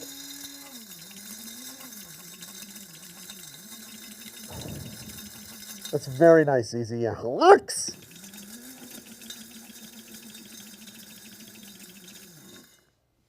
If she's pretending to be me, that'd be cool. I'd love to have someone else do this. My kids want to watch me play. By the way, the coolest thing you can do with kids, trick them into watching you play video games. Right now, my kids literally are asking me, Greg, can we watch... Dad, can we watch you play Tears of the Kingdom? I'm like, yes, you can. Daddy's got to work first, though.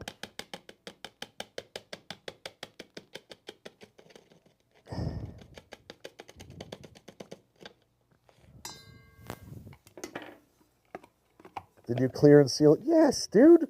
Yes. Yes. Yes. 11 Bravo. Fucking clear and seal that shit. I don't want to play the other games. Right now I'm playing Tropico 6.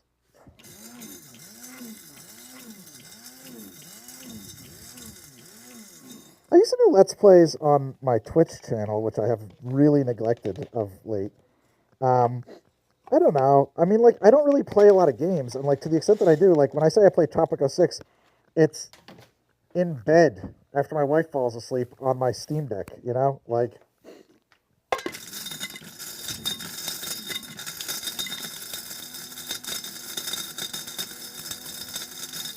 Wow, Zizi, you've been around a while. That's true. Yeah, she still talks about that. That was Shira. Shira had something else. She's got like a lot of weird fantasy settings. Well, the one that makes me most upset is just the name of it. She calls it Under the Black. And I'm like, what? What is that? She's like, oh no, it's a really uplifting story. It just happens to be called Under the Black. Like, daughter, Under the Black is the gothest shit I have ever heard.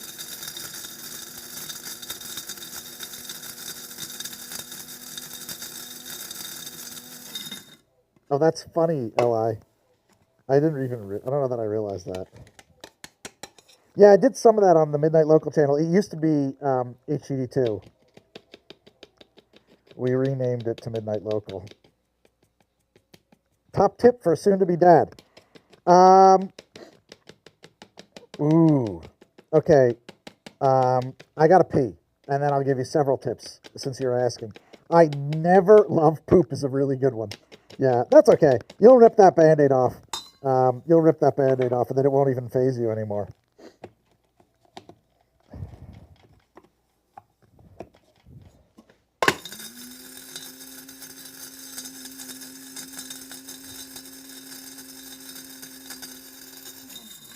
I'll try to throw you some dad tips in a minute here. I just gotta... Let me finish this grind, take a leak, and then I'll be able to assign my mind to that task.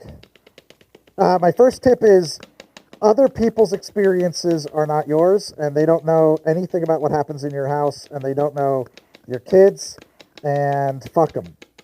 they don't know how to raise your children. They only knew how to raise their children.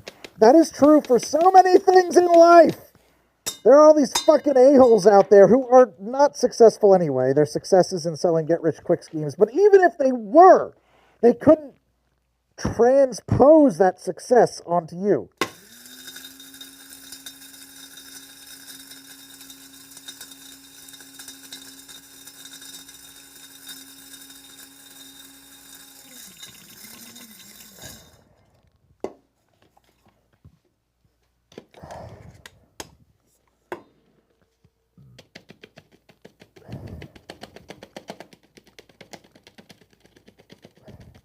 Like sometimes I think about like people ask me YouTube questions about like working on YouTube, and I'm always like, I'll tell you what happened for me.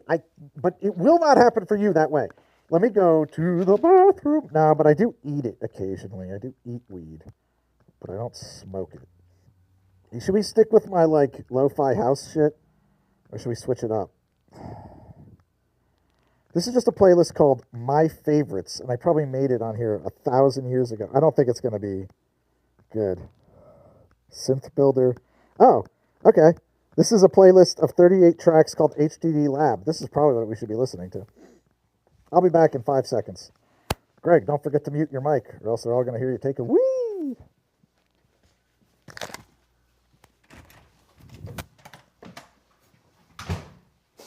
You thought I was going to forget to mute it.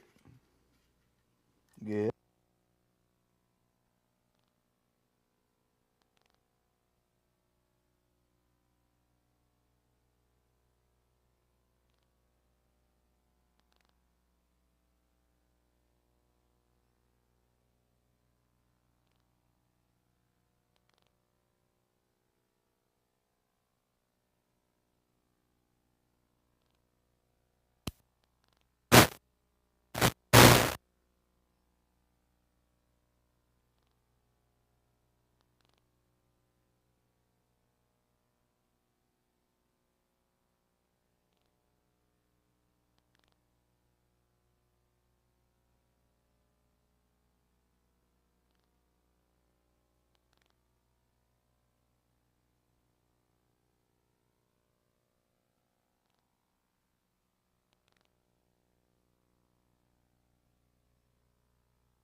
I return. Hopefully that was muted. You got ghosted? Hello. Alright, so this is that O-ring. I kind of thought it went in here. You ever have that happen? You're doing dishes and you're like, what the fuck did this thing go to? Yeah, it's tricky to get in there. That's how you know it's the right one.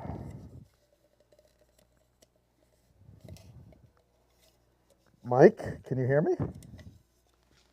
Should be. Yeah, we're good.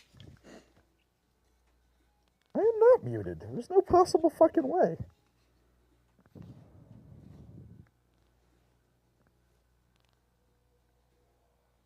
What? All right, I'm good. Thank you. I was like, this is not muted. The music is low? You can't hear the music? I can hear it. Software control. Oh, that's weird. Yeah, it did stop playing. Why would that happen? Huh.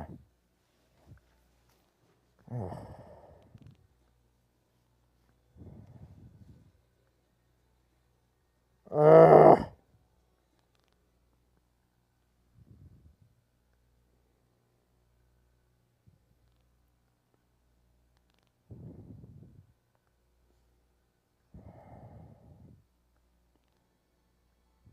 It's coming out of the right machine.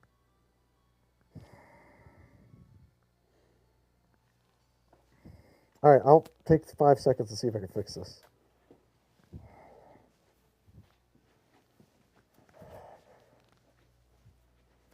Okay, let's see. Oh, it would be on there. 'Cause I think we like the music, right? We like it. We like having it. Oh, sure, yeah. Well, yeah, it's because AirPlay stopped working somehow. Okay.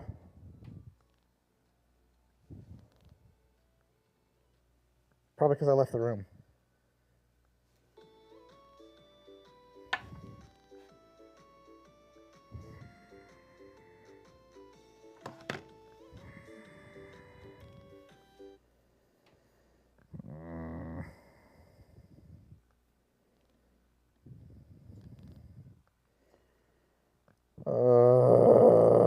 Please support my live stream so I don't have to do this fucking.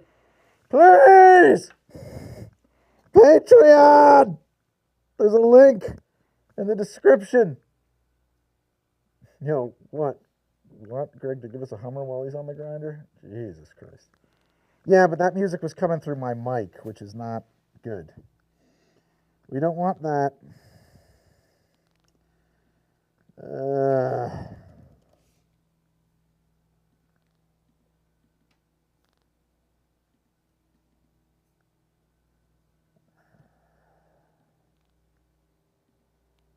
It was working, so why doesn't that work now?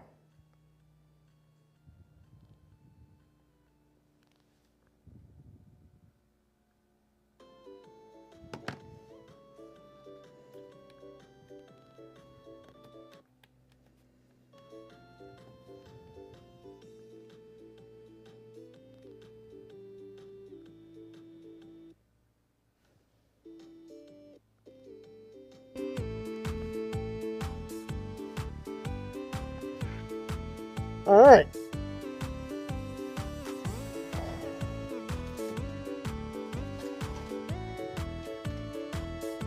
All right. Success. Now let's see if we can get this damn O ring back in place. Yeah, I don't like this track. It's really weird. I don't know how this wound up in this. Oh, you know why? Because I was looking for stuff for comedy moments, probably.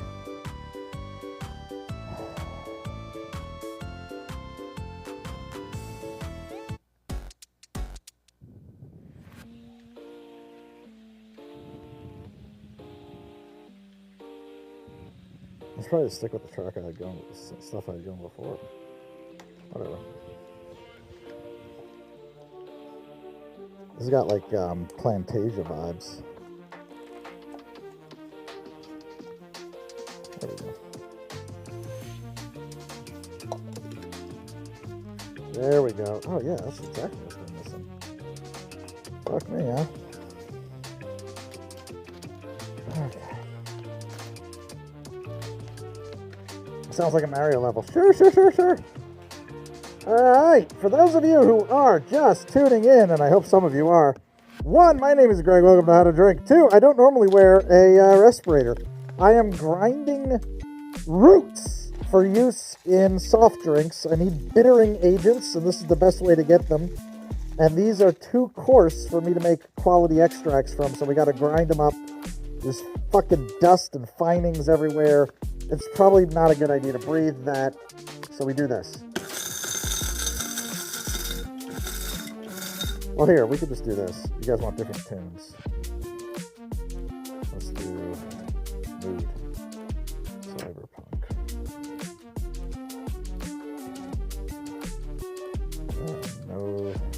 vocals?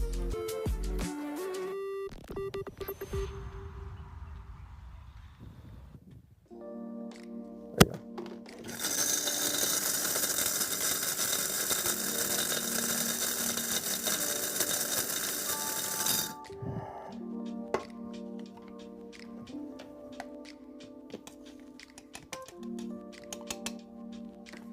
Better?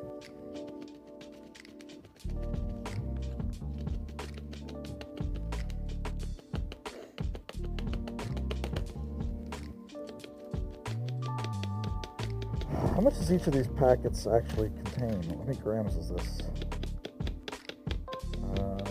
50 grams per packet. We're losing a fair amount. I'm not going to even have 200 grams of gentian when I'm done. Any vacuum tips to get the job right? No! Own a good vacuum. It makes a difference. Oh yeah, fathering tips. Alright. So, one, I already covered, nobody else knows what's going on in your house, and it's your own personal business. Two, apologize. You're going to blow up at your kids. You're going to lose your shit. You're going to snap at them. Apologize to them, especially, afterwards. Let them know that, like, you fucked up. It happens. It'll happen to them. They deserve it. If anybody ever talks to them like that, they should be apologized to. They should. That's not right. You'll do it, and you'll feel like shit. You'll be a bad dad. You'll be a bad dad. It happens. Happens to the worst of us, the best of us, whatever.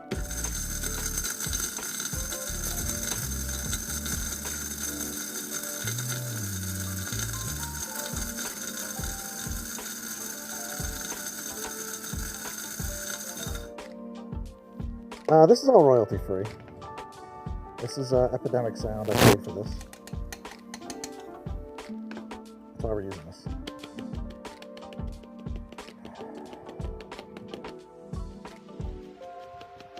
Yes, this is for the Gregory. Correct, Dan. Thank you so much. It won't be a Kickstarter, but it's a fair enough term. It's going to be a drop. I don't know. A group buy, I think is the term. And I've got actually a Shopify store set up for it that will go live as soon as I have something to sell on it.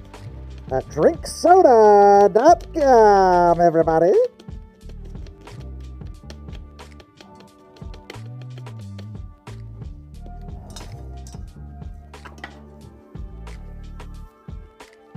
Hello, Greg. Been a fan ever since you had your wife behind the cam. That would be Meredith. She is not my wife. Meredith is married to someone else.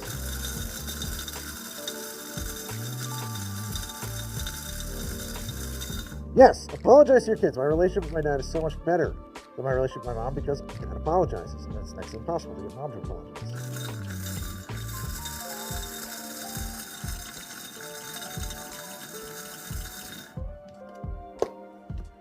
That's okay.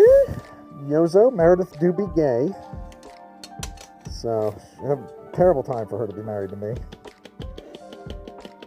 Because I am a man. I'm a real man. I am a real American. I don't know. Meredith is neither woof nor wife, but a secret third. Also, make sure to tell your kids that you're proud of them. Yeah, be proud of your kids. Let's see. Here's another one. I would say reserve, to the extent that you can, reserve your parental veto and your no's when you say no for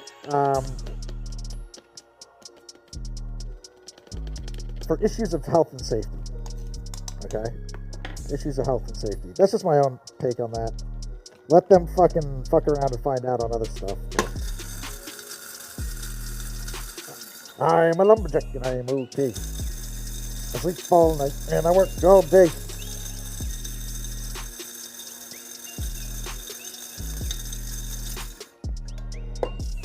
So I'm working on the weekend because last week my wife was sick with neurovirus, and so I had to solo dad, which means I could get zero work done. And I have to make up for that.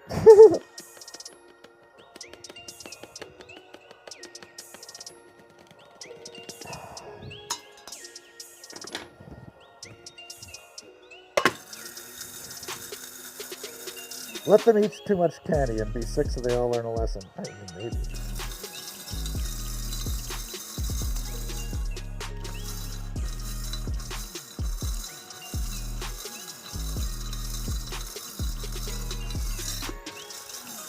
Here's another parenting tip. Sure, limit their screen time, but more important, I think, limit yours.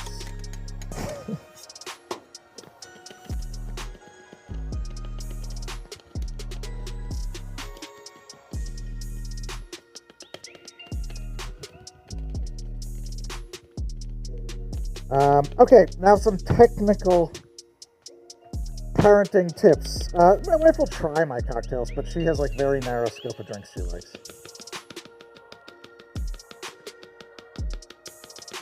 Okay, so this is technical stuff. One, get a lactation consultant if your wife is planning to breastfeed, because she's never done it before and she doesn't know how, and it might not happen for her. And those boob wizards, they're almost always some patchouli-smelling yoga queen, but they know what they're fucking doing, and it's worth the money. Okay, or maybe if if you don't need one, but I encourage you to use one if you need one.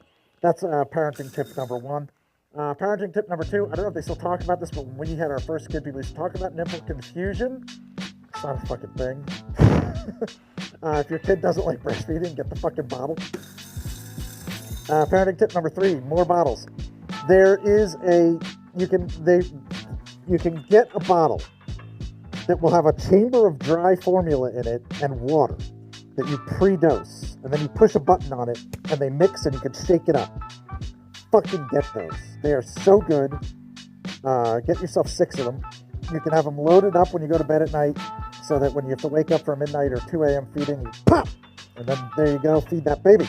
Or if you're out and about, put them in the diaper bag. They're fantastic. I have a mask on because of all this dust that I don't want to breathe, because it's not pharmaceutical, but it's certainly irritating. So.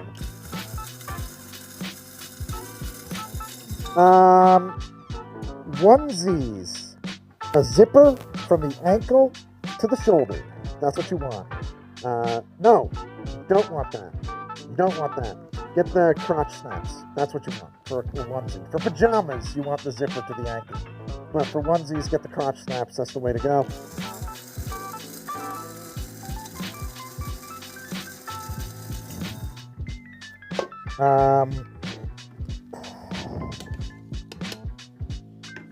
Don't sweat the small stuff.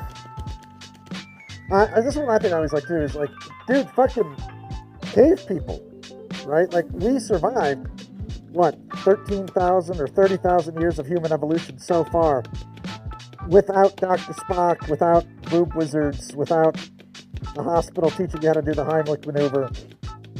If babies were as fragile as everybody's going to tell you they were, the species would not have made it. That's not to say that they're not fragile. They're just not as fragile as people tell you. Could you please do the Bane voice?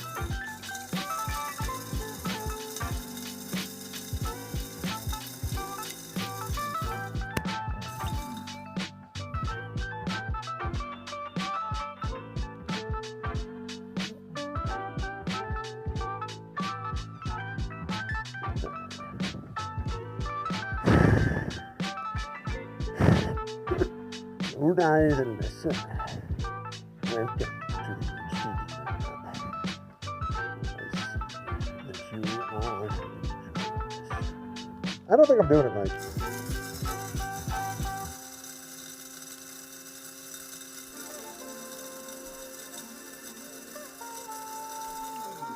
My dad weaned me onto alcohol with sips of his scotch and wine.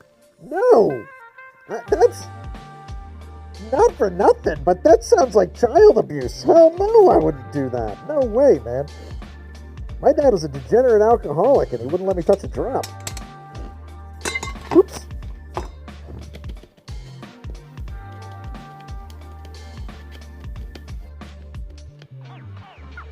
Mike's gone low. Might be louder. No way. Hello? No, it hasn't. I can see the levels right here. No worries, Minimal. You got this. You got this. When you found out you were having a kid, did it feel like a cancer diagnosis? I don't know. I feel like no dudes are like really ready or psyched. I could have been a bigger man when I found out. I love it though. I really came around, but I don't think I was ever just going to be ready to become a dad. You know, it had to be kind of thrust upon me. But I don't know if it happens for everybody else, but like I truly am into it. I'm doing it. Okay, mighty cutie.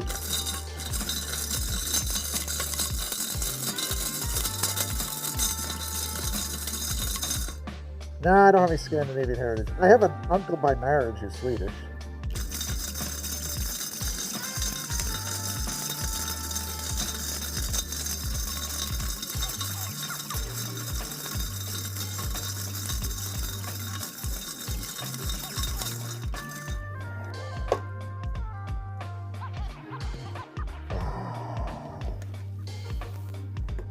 So what's going on is I have all these roots that I need to turn into grinds so that I can make extracts from them. Because I'm trying to recreate Beverly, a Coca-Cola product invented in 1969 or 9 for the Italian market because they don't sell it anywhere, and I want to make my own version called Gregory. And to do it, I need herbs and spices.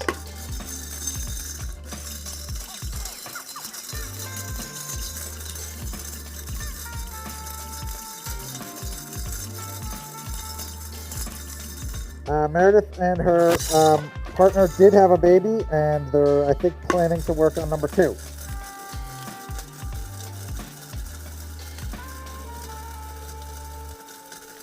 That's awesome, Chris.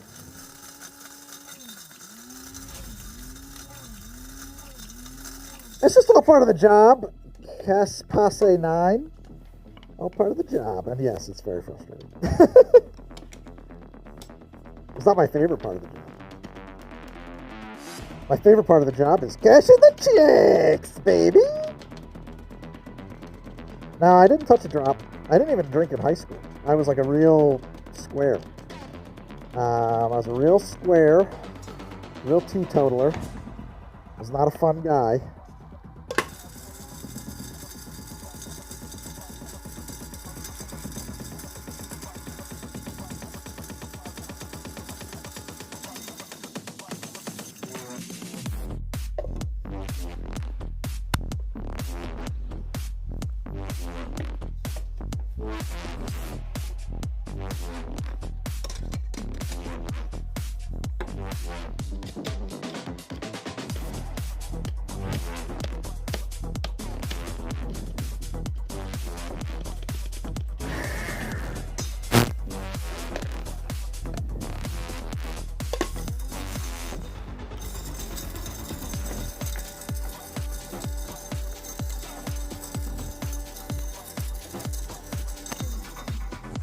I feel like a cyber goth in this mask.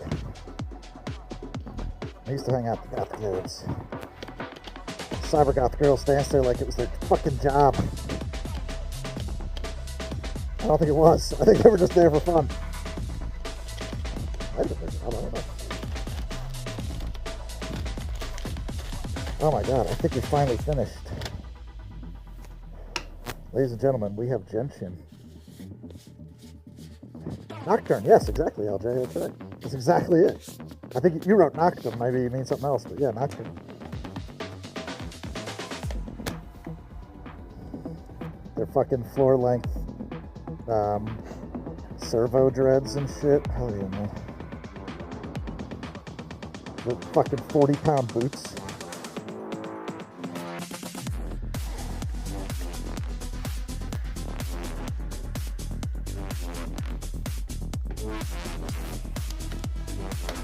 Gotta put a label on this bitch. There'll be more sequels to Cyberpunk, so we'll do more of that. Greg's making drugs, motherfucker. No, Greg is making gentian grinds so that I can make a bitter extract.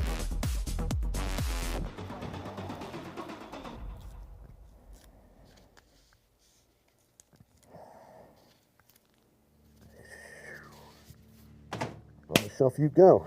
You go in the trash.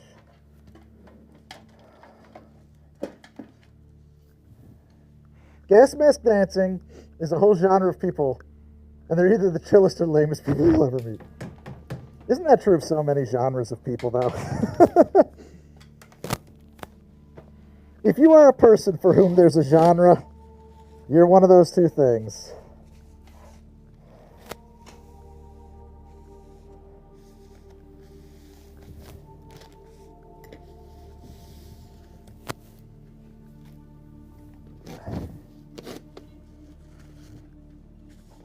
I think this is still Cyberpunk tunes. I don't know. This is a Cyberpunk playlist that Epidemic Sound put together, so I think it's going to be pretty cyberpunky. Some of these tracks have a little something called a build-up. You're just going to have to fucking cool your fucking horses there, Tweakwook.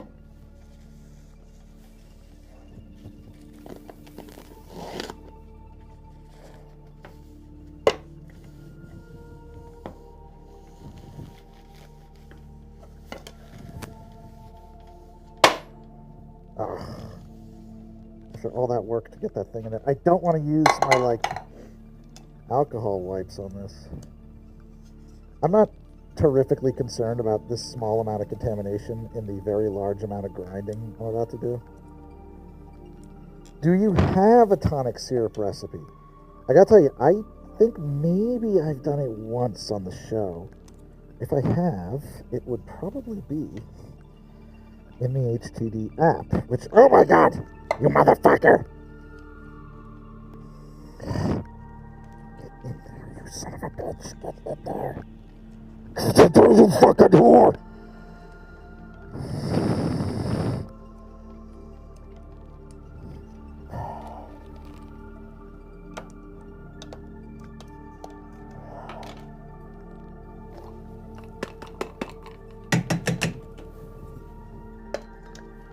Let's see here if I have one in here. I think I did it once on the show.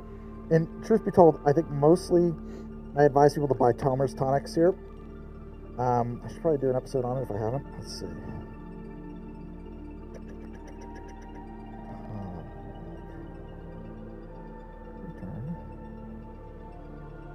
Homemade gin and tonic, homemade tonic. Yeah, right here. So this is the tonic recipe I did. In case you don't know, I have a thing called HTD app. You can get it at htdapp.com. It is literally paying the bills at this point for how to drink. It will allow you to use my show as your own personal recipe guide and find things on the show. And please be aware, I built it myself. There are flaws. It's less than perfect, but it's pretty darn fucking good if I do say so myself. Anyway, I haven't looked at this in forever. This is a recipe I made for homemade tonic at some point. It says, steep 6 grams of powdered cinchona bark in 5 ounces of vodka. Strain through a coffee filter to create quinine tincture. I would do that differently now. In a saucepan, I would do it the way I'm doing it right now. In a saucepan, combine half a liter of water, 400 grams of sugar, 10 grams of gentian root, 20 grams of citric acid, 30 grams of lemon peel, 30 grams of grapefruit peel, and 2 grams of Ceylon cinnamon sticks. Bring to a boil. Reduce heat, cover, and let simmer. Oh, God, I can taste it. Let simmer for 20 minutes, cool, strain into a bottle, add 1.5 ounces of that quinine tincture. So you can get that recipe very easily, or it's in the episode, according to this. I've just had one of the best drinks of my life, aired on 2022, July 7th. Isn't that cool? Isn't that cool? That's the HTD app, ladies and gentlemen. That's the app, ladies and gentlemen. Step right up to htdapp.com. Join the Patreon. You'll get access. You'll get access to the app. You'll get access to our private Discord. You'll get access to exclusive content. You'll get access to extended episodes, behind-the-scenes looks, all of these wonderful things that you will find at the htdapp.com, or really my Patreon, is their linked things. If you love this show and you want me to keep being able to make it, and for me and Meredith to keep being able to make it our source of income, which is lovely, I mean, very gracious, check out that because it is necessary for all of this. Have you ever tried the green berry? Yeah, many times, dude. You mean like absinthe? I've done episodes on absinthe. Absinthe is, I mean, if you like licorice, it's lovely. Let's grind some more stuff. As soon as I took off my mask, I started feeling like I was getting a headache. So I don't know how safe that is. This is grapefruit peel that's been dried. So let's do it. I have a feeling this is going to grind up so much easier than that gentian did. It's got to be softer. As a matter of fact, this would probably be a pretty reasonable candidate for the mortar and pestle.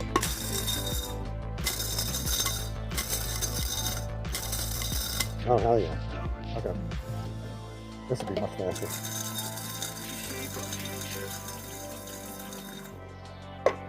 Oh, baby, I like it.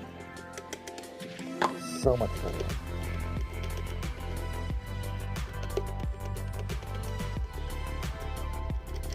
I need a freeze dryer. You know what? They sell them at Costco. The budget for the show, a little tight for freeze dryers at the moment.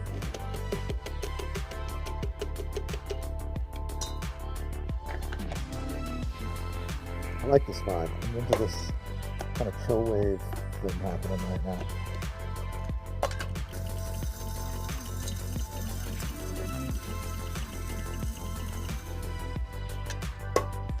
You know about the music when you say lo-fi sci-fi? I don't even think I really need to sift this. I think we can process this shit fast. I must have some flaws in my seal because I could smell that a little bit. Unless I was smelling with my eyes.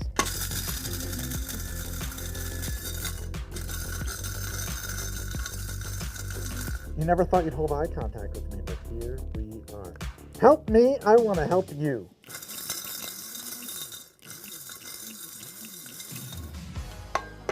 Delka Ryan? That'd be cool. I don't really know. So people talk about other YouTube channels. I'm like, yeah, who are they? People are like, what are your favorite YouTube channels? I don't know. I only have ever encountered a few. I mean, that's a slight exaggeration, but like I can't say I'm a large consumer of YouTube. I'm pretty busy creating content. As many hours it takes to make this show. A lot of people ask me, like, is this your full-time job? It couldn't not be. There would be no way to produce this show and have any gas left in the tank. I mean, like, seriously, when I say it's 60 hours a week, sometimes a lot more, sometimes a little less, you know. I mean, you're self-employed, so you do get to make some of those calls on your own. It's just like, dude, this is it. Like, I don't have time to I don't consume very much content at all, except for, like, after my kids go to bed, my wife and I watch a movie or TV.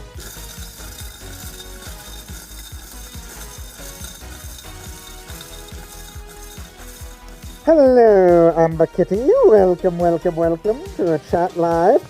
You are watching me grind up herbs and spices for use in making extracts, for use in making soft drinks. These are primarily bitter spices and herbs because we need bittering agents for the stuff that I want to make. And I wasn't really thrilled with the options that were out there. And so I'm making my fucking own. Right now we're doing dried grapefruit peel. I need it to be fairly finely ground. I mean, some of this might even be too fine.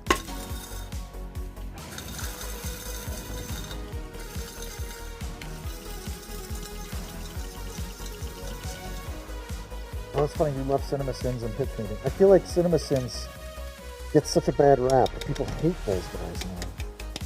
They ruin movies! Get over it.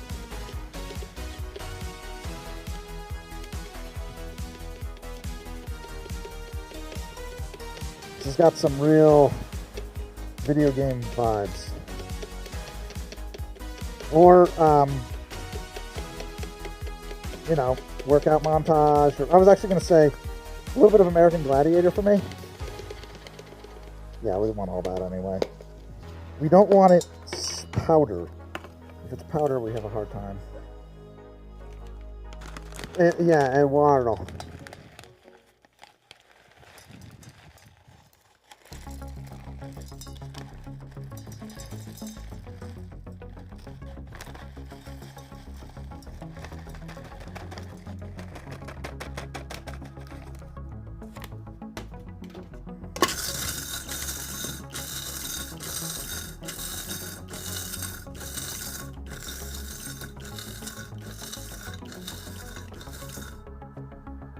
Actually, I did an episode where I did a durian cocktail.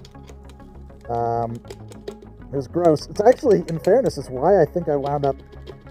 Well, it's not, but this iteration, like, I was in and out of respirators many times in my life. I've moved many times. I've lost all my tools many times. This particular respirator was bought for that episode, actually. I bought the extract. I did not make it myself.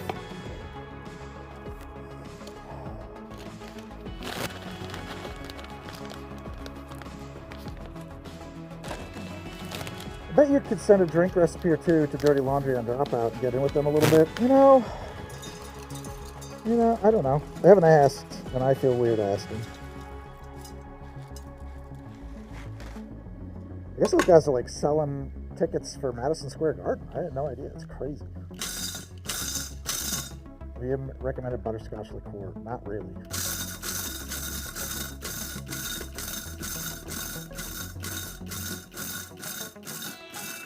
How would you compare gentian and wormwood? This is going to be really almost useless, but like wormwood is so much more herbaceous.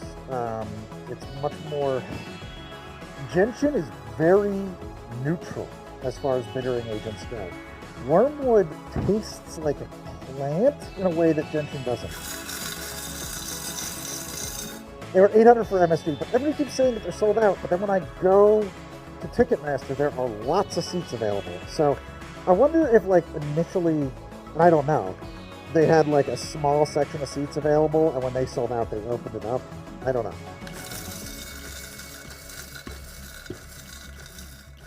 I mean, I'd love to be on Dirty Laundry or anything.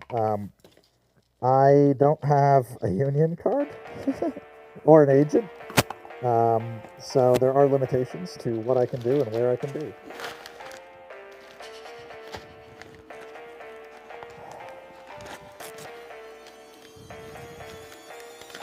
What about gentian and cinchona? Off the top, I don't have like... Listen, I don't have like a perfect mental roadmap of flavors, but I do think gentian and cinchona are much closer.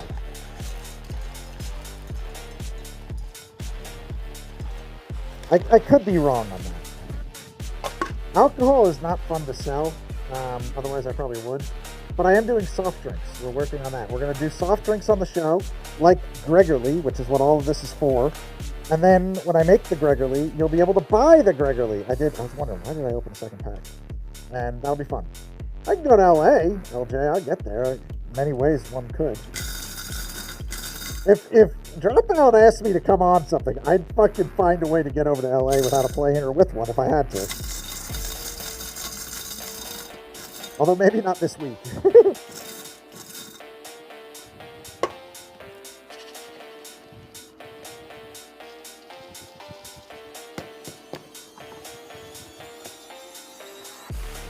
Any mixed beverages with roasted garlic? Many years ago now, I did how... Oh, God. It was like an early pandemic episode about...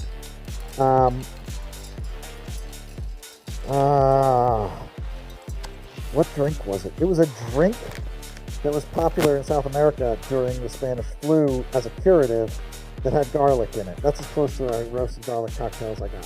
I forget the name.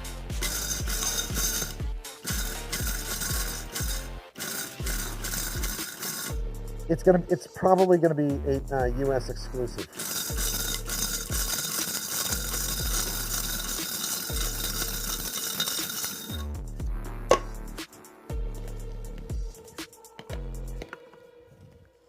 Shipping, certainly food, like anything outside of the U.S. is a nightmare. But food and beverage is a real pain in the ass for like so many reasons. Sorry guys, I just don't think it's possible.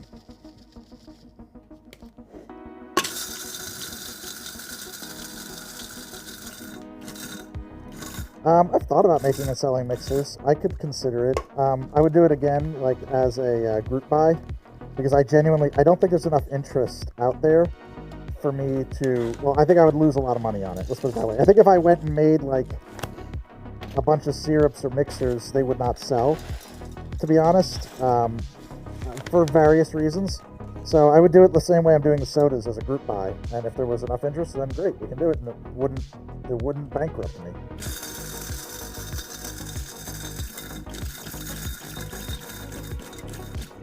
If you sell in Canada, you gotta have bilingual. Yeah, I mean, like, that's not the hard part. The hard part is customs. Like, I could probably sell it to you in Canada, but you're gonna wait a year for it, and it's gonna cost you an extra $100.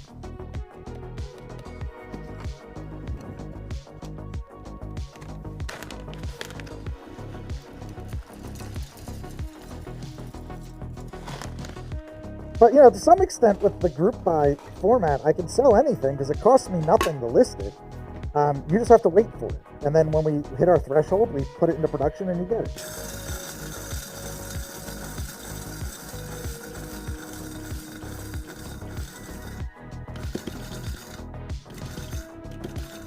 You like that there's... I haven't really done any of the THC beverages.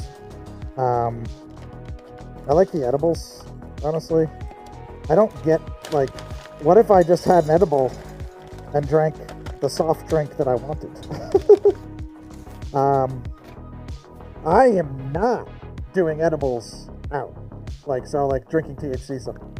I'm not doing them with friends. I'm not doing them out. That is a private time thing. I won't be able to get home. So I don't see the utility for me personally in THC beverages.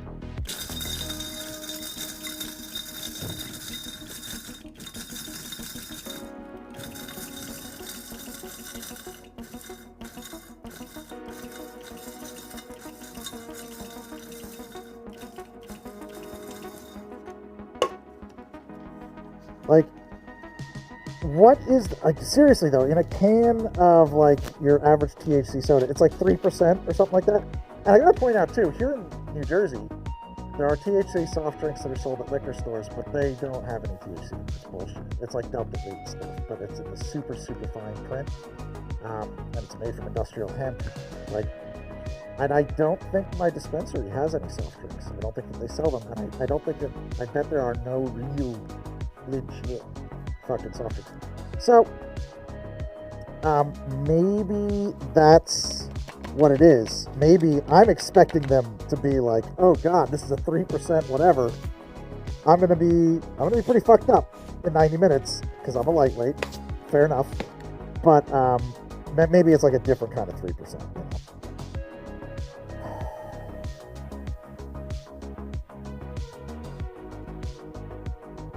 Grapefruit peel.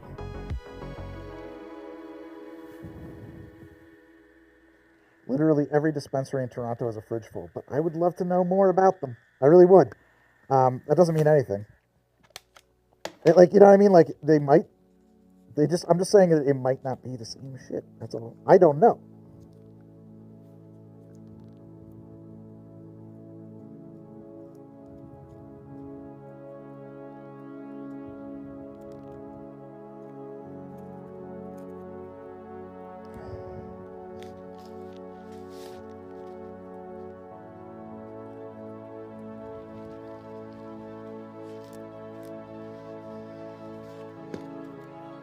Grapefruit peel.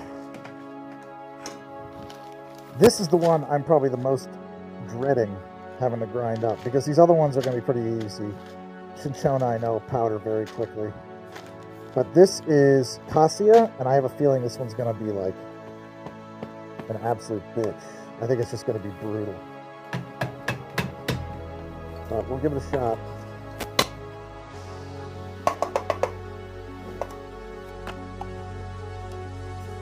So he's finally resorted to me. Now, we're just making, basically we're making bitters. Or at least the base components for making bitters. Greg, I have made THC drinks from a hemp-derived nano-emulsion. Acts like water-soluble mixer. Very little aftertaste. I don't understand. I didn't say anything that made that... that warranted that prompt, but I'm very happy for you. Isn't cassia easier to powder? I mean, no. Well, so this is quassia. Quassia bark. Or even just wood. Or no, they're calling it bark. It's not that cassia. It's not cassia. I'm just... Anyway. Woo!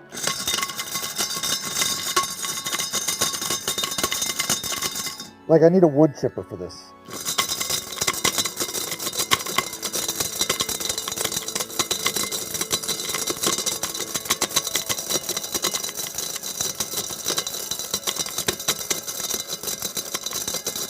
A belt sander? No, I mean, it's working. It's just, I mean, I'm sure you can see the dust. Like, that's why I'm wearing this.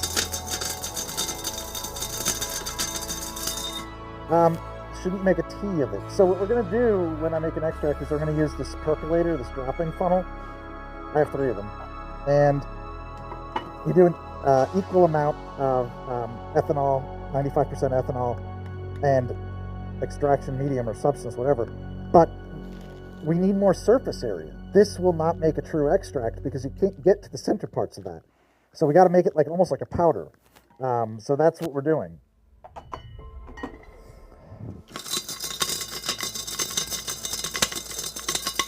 How about a steam extraction? Same problem, in my opinion. You're not getting to the inside to a vacuum flask, and also I don't have that equipment. I mean, like, you know, a sock slit extractor would be the way to go.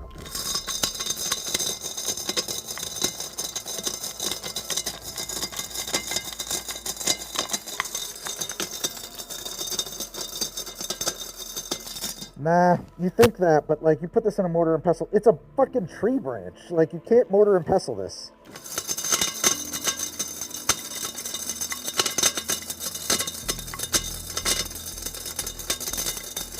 What I need is probably like a wood chipper. Oh my god. Whew, dude.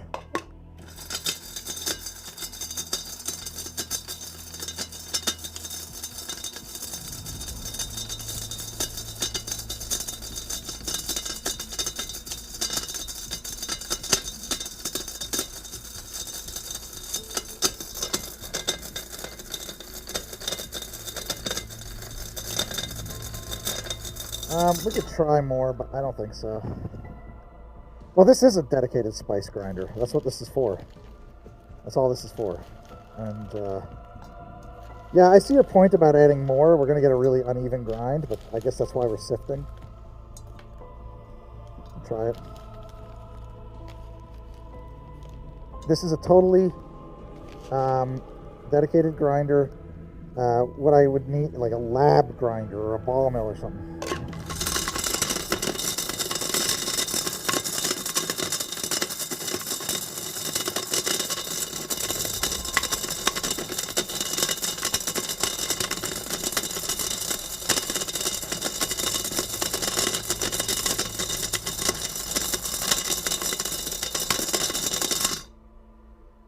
So there are professional spice grinders that are just bigger versions of this. They're still chopper blades.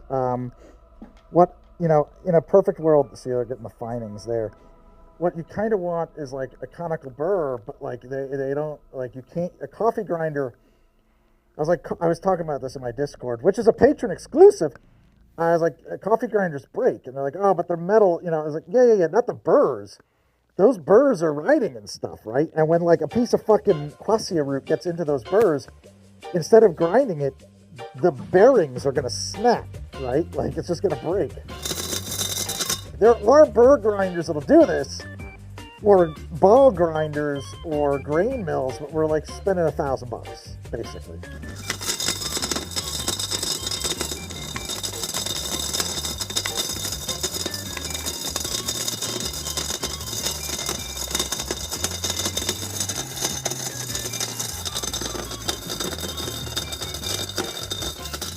Again, not cassia, quassia, Quassia.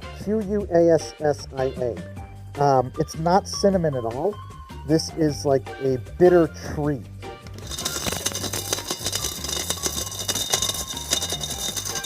Guys, like, when I say it's wood, it's wood. You would put this is wood. It's not something you could put in a cheese grater. You could put this in a fireplace.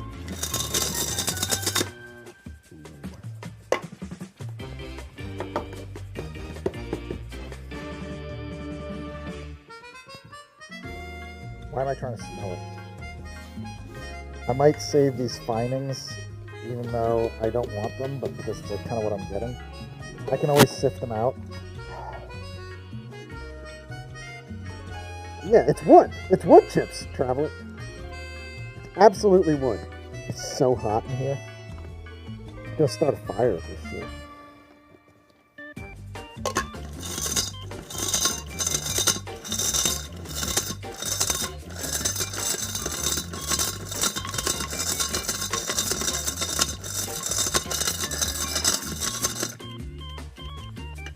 Anything else she wrote for this?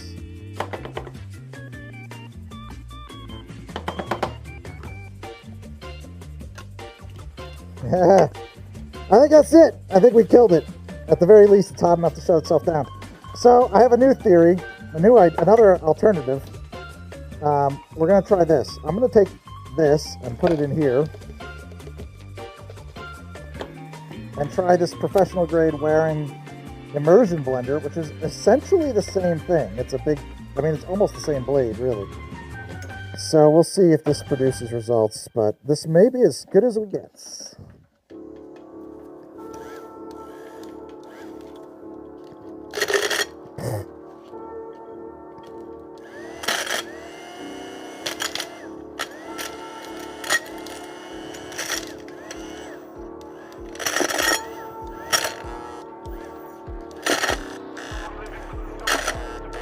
It sounds like dubstep.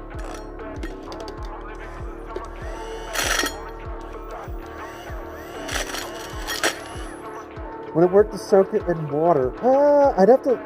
Why would I touch that? Oh, it's fucking plugged in, you fucking moron. It's not an insane idea. I'd have to do some research on it. A very quick research. I gotta make sure that the stuff I want out of this is not water soluble. Otherwise I would lose it.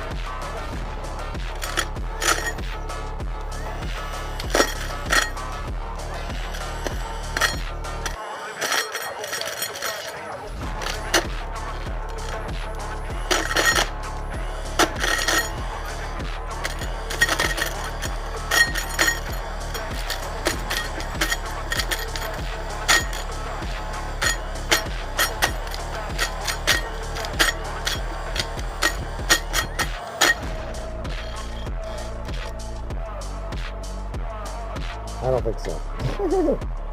I don't think this is gonna work. God damn.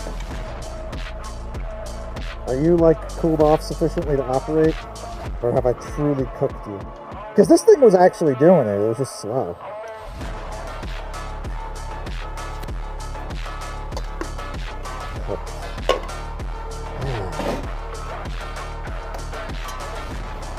Just because if I don't, people are gonna be like, Greg, why didn't you do the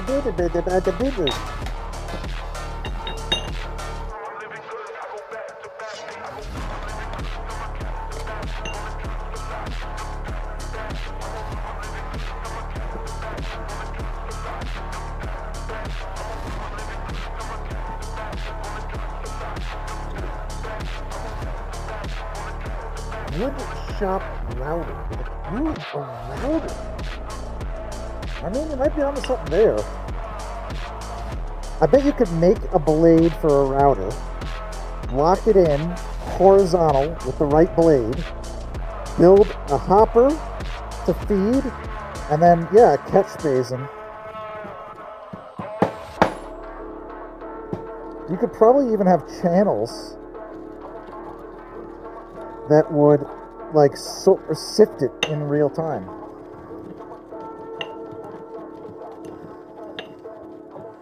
I don't know about a sander, because a sander, you're going to end up with like a lot of stuff in your grind you don't want. Like that sandpaper is ablating at the same time, right?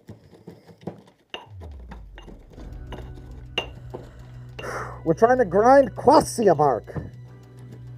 I don't got time for a fucking file. Most power tools are going to run into food safety issues. Yeah, but like the blade of a router, I don't think so. I mean, I think that the router, actually now I'm thinking about it, has this exploding dust everywhere. You're never going to keep all that out of the bearings of the router. So no, I think the router dies.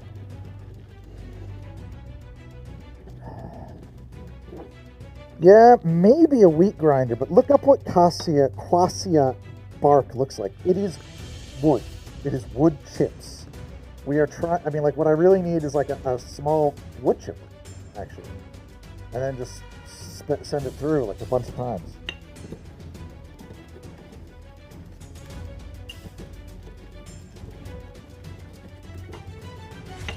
I have several graders.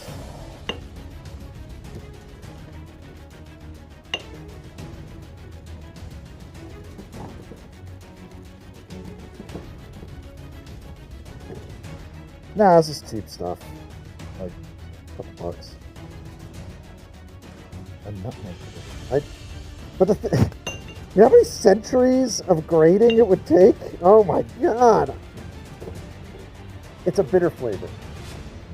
It's maybe not a flavor. It is bitterness.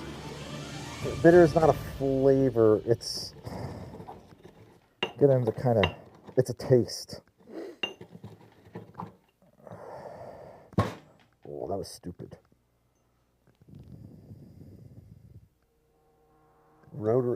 Guys, none of those things are built to do this, right? So, like, even though the metal is sharp, the things that are holding the metal in place are at some point going to be plastic. And as soon as this gets between those teeth, the mechanism is going to break. A bag and a mallet, maybe. But, like, I'm pounding it and nothing is happening. It is, like, some of it is mortar and pestling, but, like, this big chunk is never going to...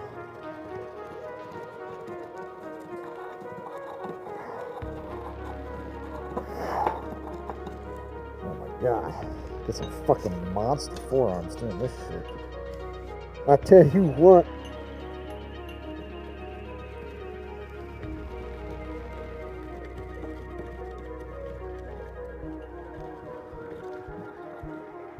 So, okay, you got aromatics and you have tastes, right? Your mouth can only taste salty, bitter, sweet, acidic. Salty, bitter, sweet, acidic, maybe umami. I'm not convinced on that one. And I know I'm forgetting one of these guys here, but that's all your mouth tastes. That is it. And they're not like different really much types. It's just like on and off. They're blends between those flavors, but like they're almost binary, right? Flavor is when you combine taste and aromatics. So things like this really only smell. This is my grapefruit peel extract that I made with fresh grapefruits. It's only smell. And when you put it in your mouth, you're probably not going to taste much. But it's not going to taste like it smells for sure. But if you put it with sweetness, if you give it a taste to ride on top of, it will become a flavor. Is sausage softer or harder than wood, Anthony? Because if it's softer than wood, sour. I think I mentioned sour, but yeah.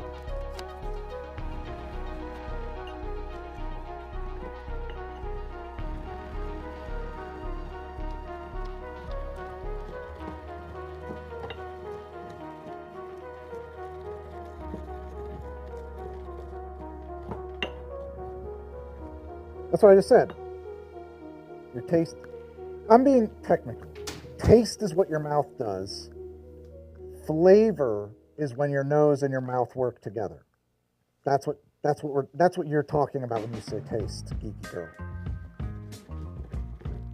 So, as I said, your mouth can taste sour, bitter, salty, sweet, maybe umami, and I swear to God there's one more and I forget what it is.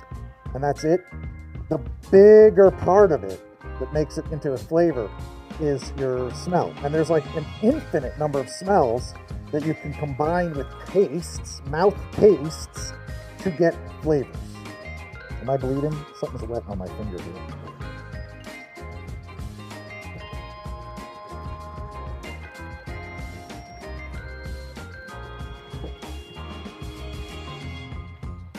Astringency, yes, is very different from bitterness, and it's, it might be the other thing I'm thinking of. Yes, I'm going to extract it with alcohol. Hey, Greg, this looks dangerous. It's not that dangerous. I just don't want to breathe all this dust. I think that, like, inhaling a shit ton of any dust is bad for you. But in particular, some of these, like, I definitely don't want to inhale a bunch of cinchona bark dust, because then I don't know how much quinine I'm going to be ingesting. And, that's not necessarily safe.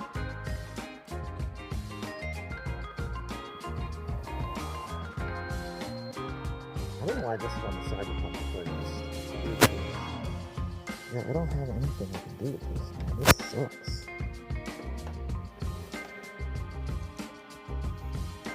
Egg is fucking cooked, dude.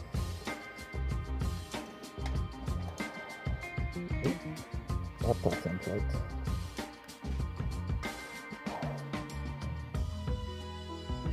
A little, literally an extension cord tucked in this drawer here. Cooked. Fucking cooked.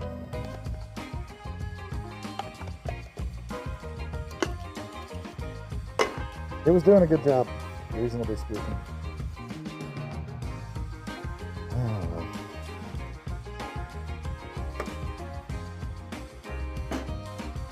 Whittling knife and time. Guys, these are not useful suggestions.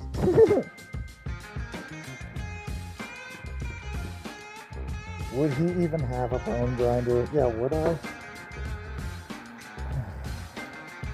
I mean, like, some of this would extract. Some of these are small enough that they have, I think, a reasonable amount of surface area, but it's not much.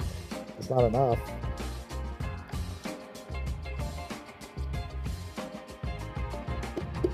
Son of a bitch. All right, well, back to the drawing board on that.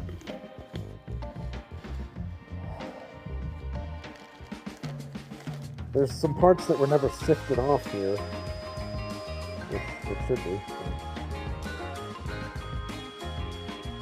I might see if I can find this ground, like, because then I would be able to use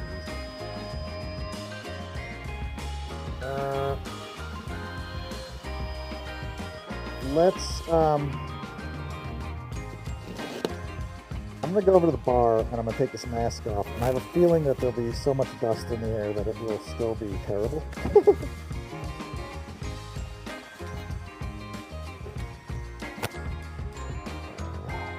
Of course, you can't see my face. I'm talking to my phone again.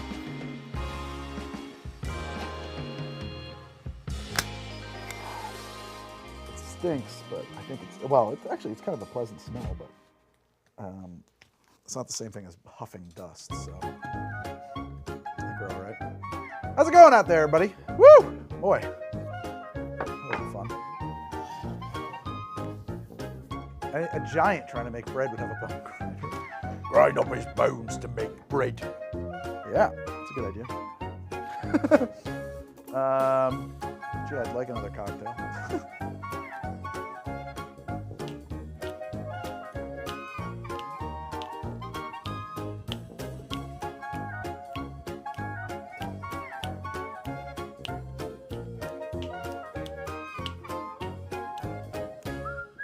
What a great stream this has been. Oh. I'm just grabbing a few things, guys. I didn't mean to leave. That's not the end of the show. I mean, it is. We're getting close. We're getting close. Clearly not a dancer. I'm a great dancer. You can't see what's happening below the bar. You don't know anything. I'm a dancer. I'm a great dancer. Don't listen to my wife. She'll tell you different. But I'm good.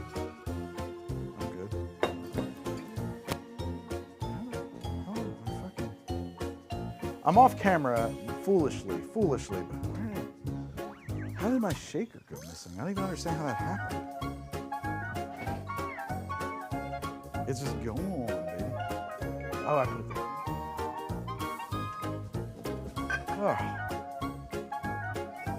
Oh, hey, everybody.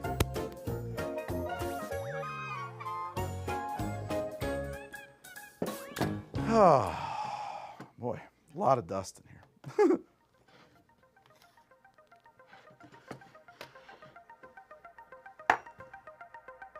If you get a large piece of quassia, I would consider feeding him to something like an Arbor Tech burr grinder. I'll look into that. Thank you very much. That sounds cool. I'm gonna have another one of these here Decorous and hang out for a minute, and then I'm gonna go have a slice of pizza and hang out with my family. Guys, thank you all so much for hanging out with me. That sounds like we're ending. I don't want anybody to run away. Don't run away! Oh, jeez. God damn it. Yeah, how do I...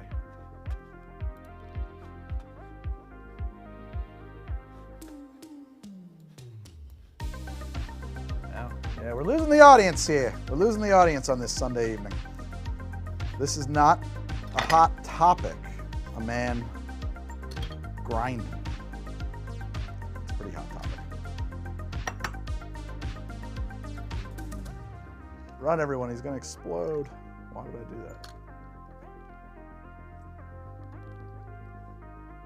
Greg, can you explain the emotion? I don't know. That's a reaction picture I shot.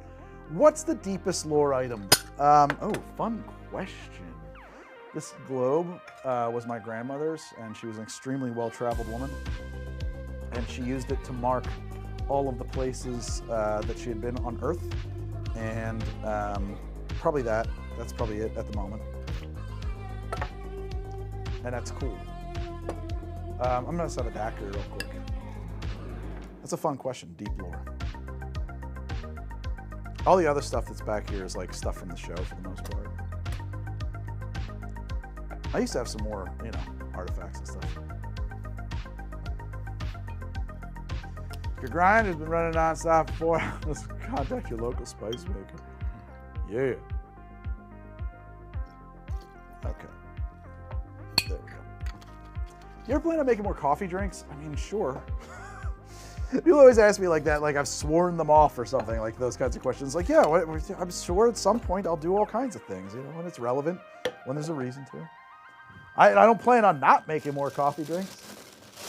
Actually, I have an episode that I want to shoot tomorrow. I'm going to make an Irish coffee again. Oh, this song is a fucking bop. Oh, my bar spoons all around. I'm a fucking motherfucker. This one always kind of gives me Kandinsky vibes.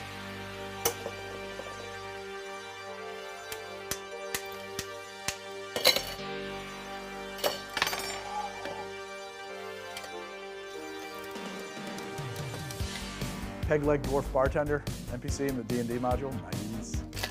What's the wackiest item in my collection?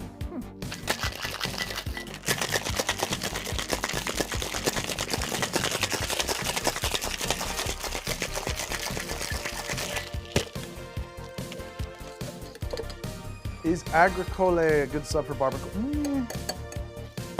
I mean, it's gonna make. I love that an Agricole daiquiri, but it's not gonna be the same. It's probably closer than it isn't, if that makes any sense.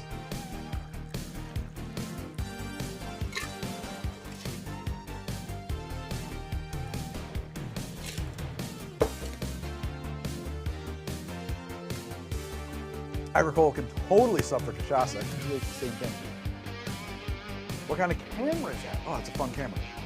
I think I finally got all my film out of it too. This is called the Rolleiflex.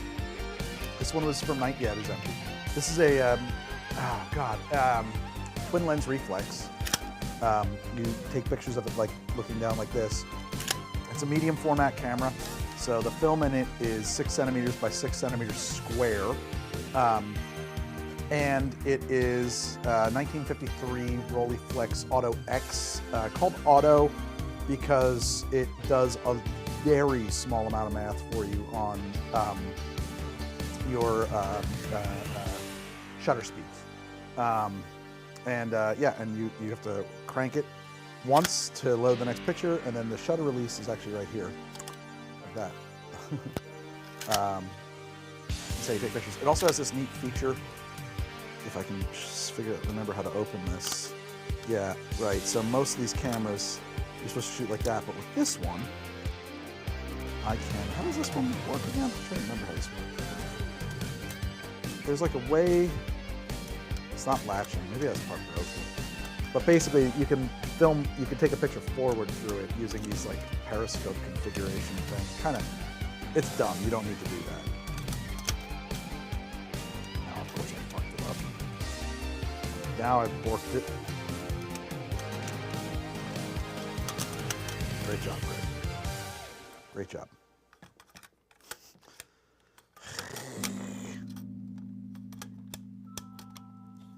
In this stream, Greg breaks this camera that he loves taking pictures on and hasn't used in years.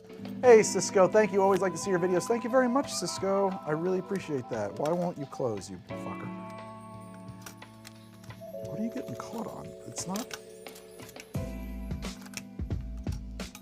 Oh, yes. We're all gonna take it all back down real slow now.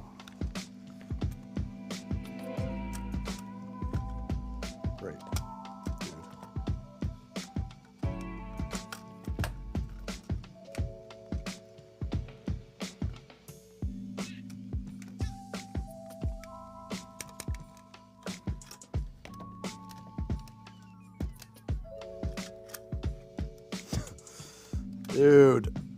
Oh, man. It's been so long since I've opened this.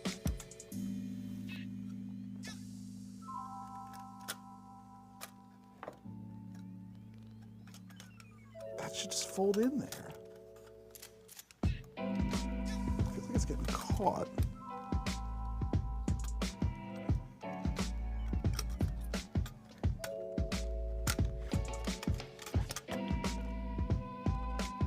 It's not the dust.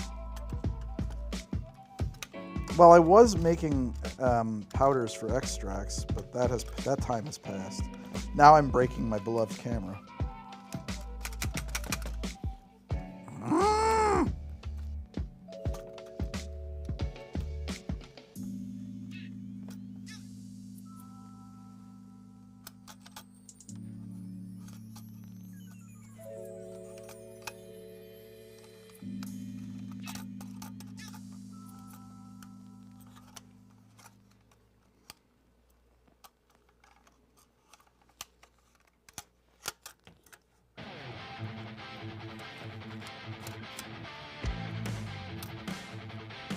Oh, there it is.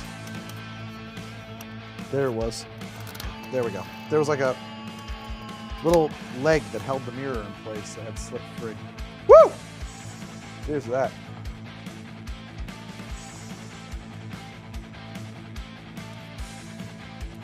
Well, I don't know what to tell you about that, geeky girl.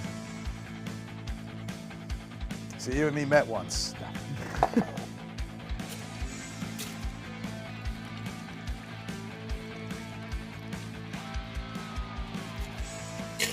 I don't know what dad vibes are. Dad vibes are immaculate. You ever plan to cover the French martini? Oh man, it's time for a new apron. This one's good.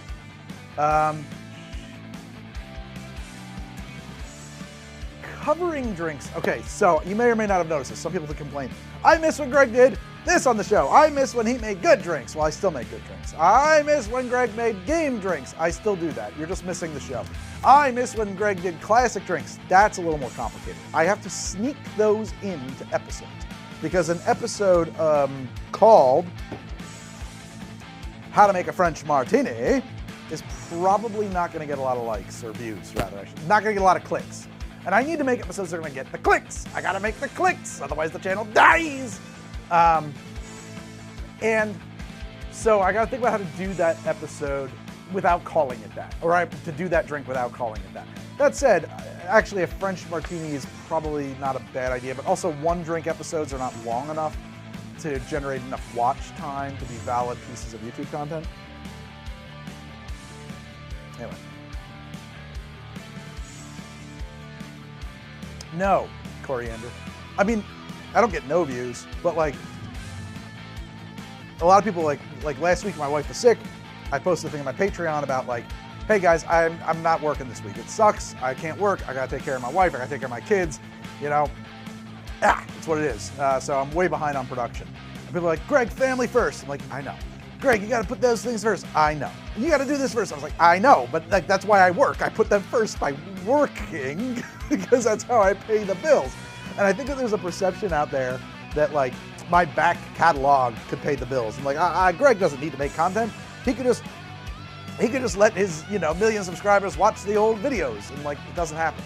Like videos that are like they make 10 views a week. Some of these, a lot of these videos. Like it's not nothing, but it's way not enough to pay the bills.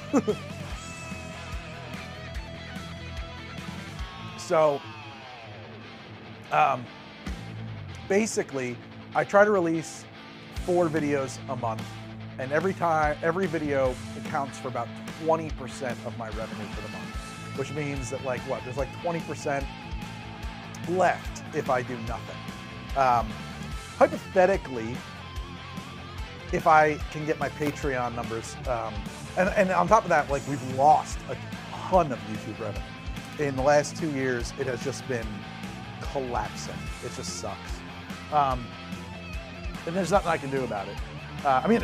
Except for making better content, I guess. More viral content that people want to watch more. That's about it. That's all I can figure out how to do. And I don't know how to do it, but I know how to do it, I do it. So we're trying to make Patreon sort of mostly, at least supplement or replace YouTube income, which would change the dynamic a lot. And I think a lot of other YouTubers have gone to models like this. If I'm not mistaken, doesn't Jenny Nicholson? That's what I read that somewhere. She releases like 2 videos a year. They're big pieces of content, but like she's constantly releasing stuff to her Patreon. Boy, would I like to do something like that. You know, I would love to move to that sort of a business model. The trick is like the off-ramp for that, which is really hard. And it's just like about grinding. The back catalog doesn't get recommended on YouTube. You have to hunt the old videos down. Of course. Now, it does sometimes, like Butterbeer will occasionally have moments where it kind of goes on. Have you thought about having an always-on Twitch channel playing your episodes on autoplay to generate passive ad revenue? Is that a thing? Have you ever thought about joining Nebula? It's been offered. Nuka-Cola did not do the numbers. I put so much work into that Nuka-Cola episode. I was kind of crushed. I liked doing it. I liked the video. I'm very happy about it. But I was really kind of crushed by the performance of that video. It was a disappointment. If I have ad blocker on, does the ad register on YouTube and do you get paid out? I don't know the answer to that, but I also know that your one view doesn't really matter. Streamers called worst pre-made ever have that. That sounds awful. I don't know. I mean, like, I'm not into like content hacking or growth hacking. I think that sucks. I feel like creators can supplement pay. I want to get my mouse out so I can scroll this. Create fun vids for YouTube. That shows their joy. That's what I love seeing. That's a great idea. I'm shocked that was a great video. Yeah, Guad Diggly. I mean, I really thought it was gonna do gangbusters and like save the channel for the year, but like it was middling. The everlasting Twitch stream is a thing. I can't believe people would watch it. Like I don't imagine that adds up to much. Twitch, it should be a rule violation, first off on Twitch, but secondly, like ad revenue on Twitch is terrible. If you wanna make money on Twitch, like I don't know, maybe in their business model, it's a larger percentage of revenue than it would be in mine. Let's put it that way. But I know that ad revenue on Twitch is a fucking farce. Like, if you want to make money on Twitch, you need subscribers, and like, no one's subscribing to that. Like, you need to be on Twitch streaming. But Helldivers 2 made me question. I released Helldivers 2, and I was like, I gotta get my resume back together. Like, this is it. It's over.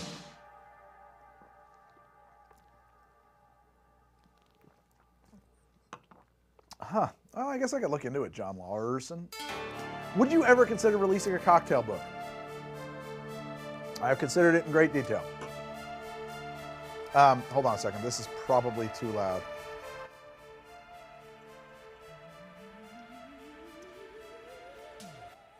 And when I say it's too loud in my ears, which now is making it quieter in your ears, but I can fix that. Nope, wrong.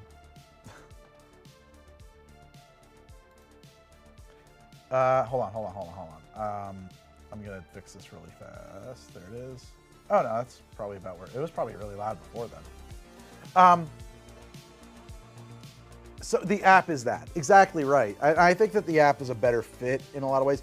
Look, like to me, I don't actually have a whole lot to offer to say about cocktails. And I know that you're gonna say, "Oh, but Greg, you do." I don't. I have a few things that I could put into a cocktail book that I think would not have been in a cocktail book before. I have ideas about kind of how to develop cocktails. I have ideas about how to specifically develop cocktails based off of pop culture that I could codify.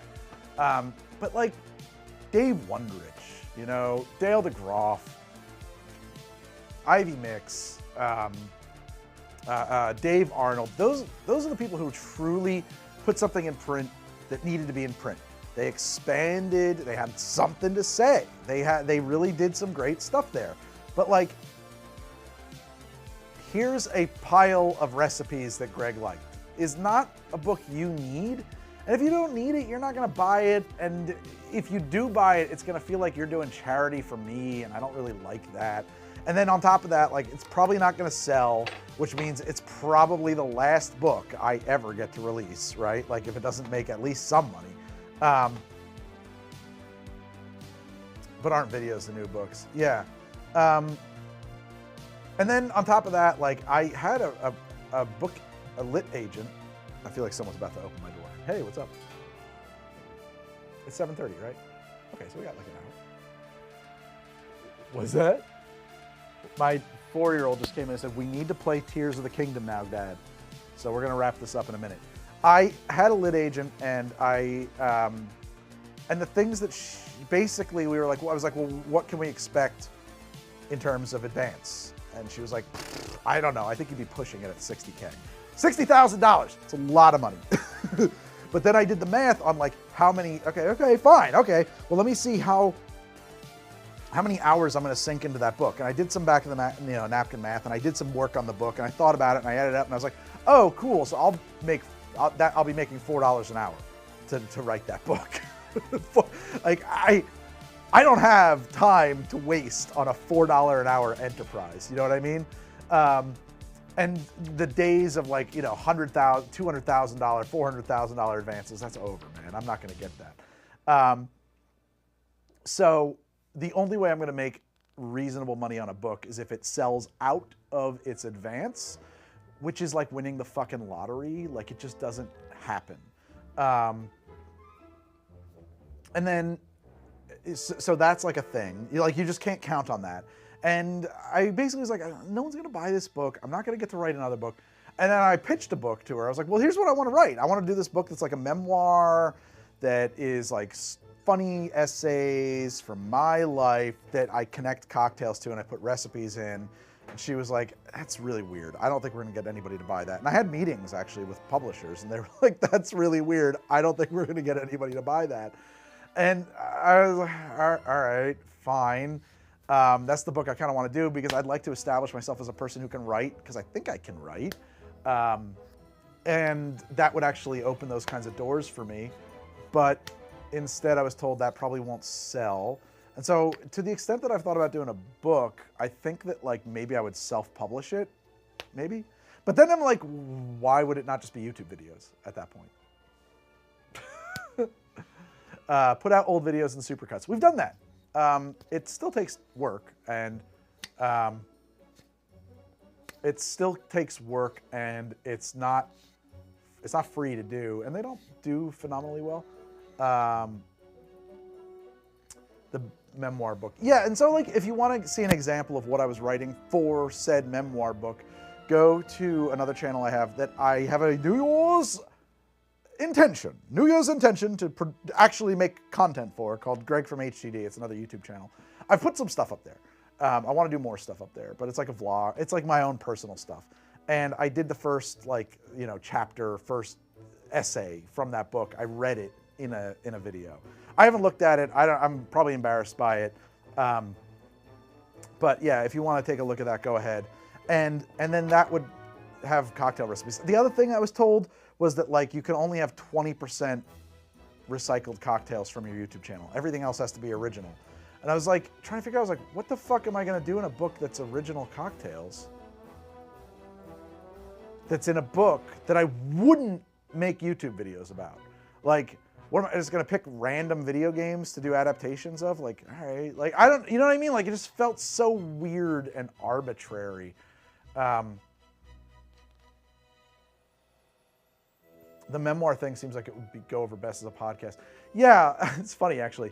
I've been watching occasionally Hank Green's like videos from his desk, and I think a big part of the reason why like Greg from HTD has so little content is because I have this very high standard of like production values, and I watch his. I'm like, why? Why don't I just sit there with a web camera and talk? Like I can just yak, and it will. That's apparently fine. So I just need to lower my standards and I can make more content. You should have story time with Greg where you make a drink and tell us a cool story. Samantha, thank you so much. I love making content like that, and I did a few episodes like that. Samantha, by the way, is one of our illustrious Patreons. What did I name you guys recently? Not Patreons. You were, well, you're Patriots too now. No, Patricians or something. I decided that you were a class of Roman citizen. Anyway, oh, you have enough original drinks from your channel to fill a book, but they don't want the stuff that's already been aired on my channel if you're selling your book through a publisher. That stuff, people can get that for free. They need to be original. They need to be new drinks that no one's ever seen for the book. Anyway, Samantha is a member of our Patreon. She has, of course, access to our private Discord, access to the app, access to helping me make the show and stay alive. She puts food directly into my children's mouths. So thank you to her and to anybody else who considers checking out my Patreon. You'll find a link in the description of this video, this live stream, or you can go to htdapp.com and it'll prompt you to sign up through that because you need access to the Patreon to have access to the app. And if you've been watching this live stream for a while, you've seen me use the app a couple times. It's genuinely useful. It is genuinely useful, and nothing pleases me more than when I use the app and I'm like, fucking hey, man, this thing works. Awesome. Dylan's cook. That's what I kept telling people, Trinity. I was like, wait a minute. Babish's book is literally, his first book is just like the first 100 episodes of his show. And they're like, yeah, well, whatever. You're not Babish. I was like, fuck you, man. Fucking hey. It's so pissing me off. They don't have to be original if they come with stories. I agree. So I would like to do that. It's just, it's a time thing, Live streams shall now be known as happy hour. Actually, it's funny you mentioned that, Machinated Games, because Dennis, our Discord mod, organizes a monthly happy hour that I have yet to attend personally, but the community attends it. It's always an awkward thing for me. I don't know why it hasn't happened. It just hasn't happened. I am telling you right now, one of the benefits of my Patreon is not me being in the happy hour. Everybody else is in there. I am in the Discord a lot, and there are much access to me. If that's the thing that you want, you have much more access to me. But that is not one of the vectors for it. But you may enjoy that happy hour. This is also a kind of a happy hour. Dang, I watch you more than Babish. Glad you're doing this, Greg, says Kelly the lawyer. Well, thank you, Kelly, for doing the law. Thank you for doing the law. Anyway, well, you know what we did today? We did a bunch of grinding here on HTD's Grinder. We actually got live, genuine music into the stream again, which I think is cool. Thumbs up. You like the music? Is it good to have music in a stream, or is it weird? I don't know. I feel like it's weird to have dead silence. I don't know. A cocktail book would be more like a recipe book sitting in a kitchen. It's at your home bar and you pull it out when you need it. More so than Fresh Forward for the videos. Ken, that's the HTD app. That's what you need. You need the HTD app, and you're going to get it for yourself.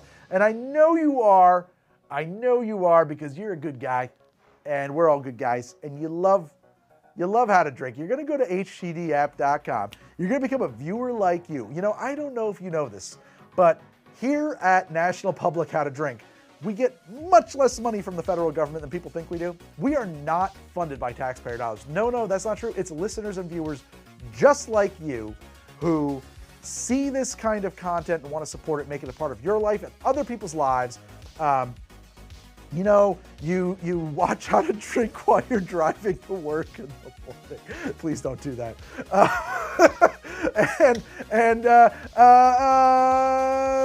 There we are.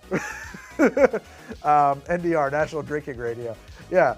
And there we are. So go check out htdapp.com. Public transport. There you go. Actually,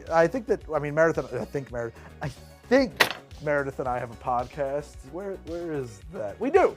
We have a podcast. We're on a little bit of a hiatus right now because of the holidays. I know she wants to get back to it. I want to get back to it. The truth of the matter is I haven't watched a movie in like 4 months. Actually, that's not true. I watch movies on Night Flight Plus, and my wife and I watched Angel a few nights ago while inebriated, which is a weird after-school special / exploitation film about a 15-year-old valedictorian of a private school who's a prostitute by night hunting down a slasher in Los Angeles. Great movie. Loved it. Actually, genuinely a lot of fun and very weird.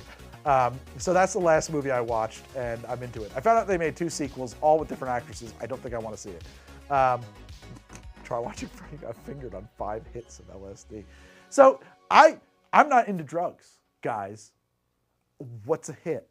Can you define that in micrograms for me? Because that sounds really non-specific. Maybe your 5 hits are like 5 little bitch hits, okay? And like The real pipe layers are out here doing like insane amounts of acid, and they're just calling it 5 hits too. And you have no fucking clue. I don't know. Just fucking with. Okay, so 1,000 micrograms. MCG, is that a MCG? Or is that even less? Is that like a microcentigram? 3 ounces of LSD. Oh my God. I actually think that would kill you instantly.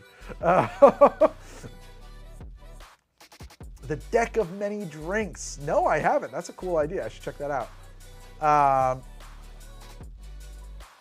Anyway, if you don't have Night Flight Plus, you should get it. And also, you should hit them up and tell them that Midnight Local should be the official podcast of Night Flight Plus, because that's genuinely all I want in this life. I want Meredith and I to be the official voices of Night Flight Plus. It is the coolest streaming service ever. It is, I love it. It is fever dream television. It is all garbage. I love it so much. It's all I want.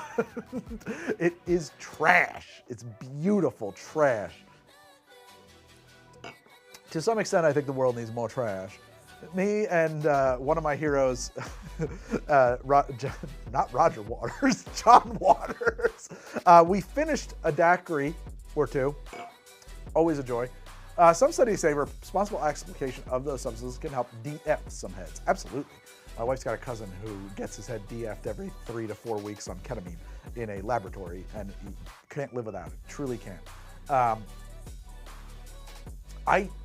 His description of it sounds like, oh, that would literally my worst nightmare.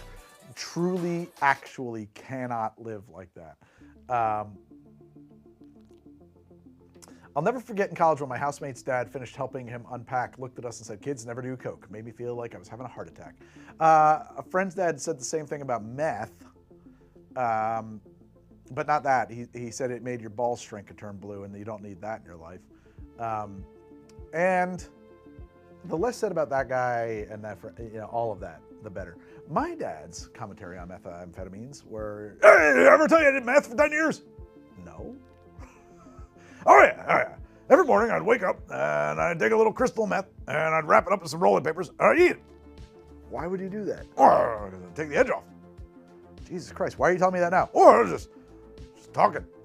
I mean, it was bad for me. I was having panic attacks, so I got off of it, but it made me a hell of a salesman." True story. That's the kind of insights you'll get in the Greg from How to Drink book, if it ever gets written.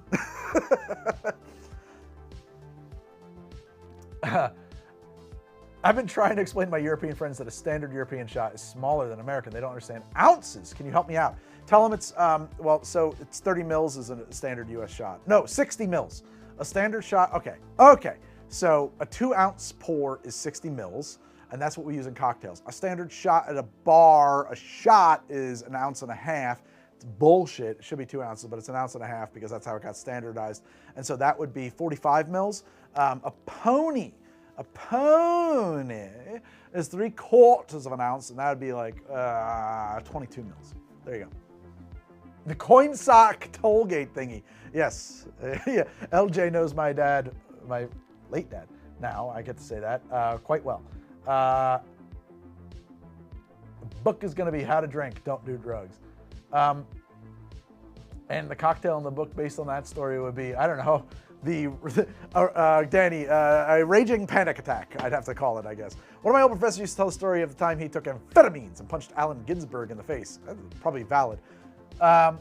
True. I feel like I see it in medical practices type MCG versus Sigma G for some reason. They're both microgram, however. Good to know. That's what I figured. Boy, Noodle McGee, I had a professor, I use that term lightly, at our art school.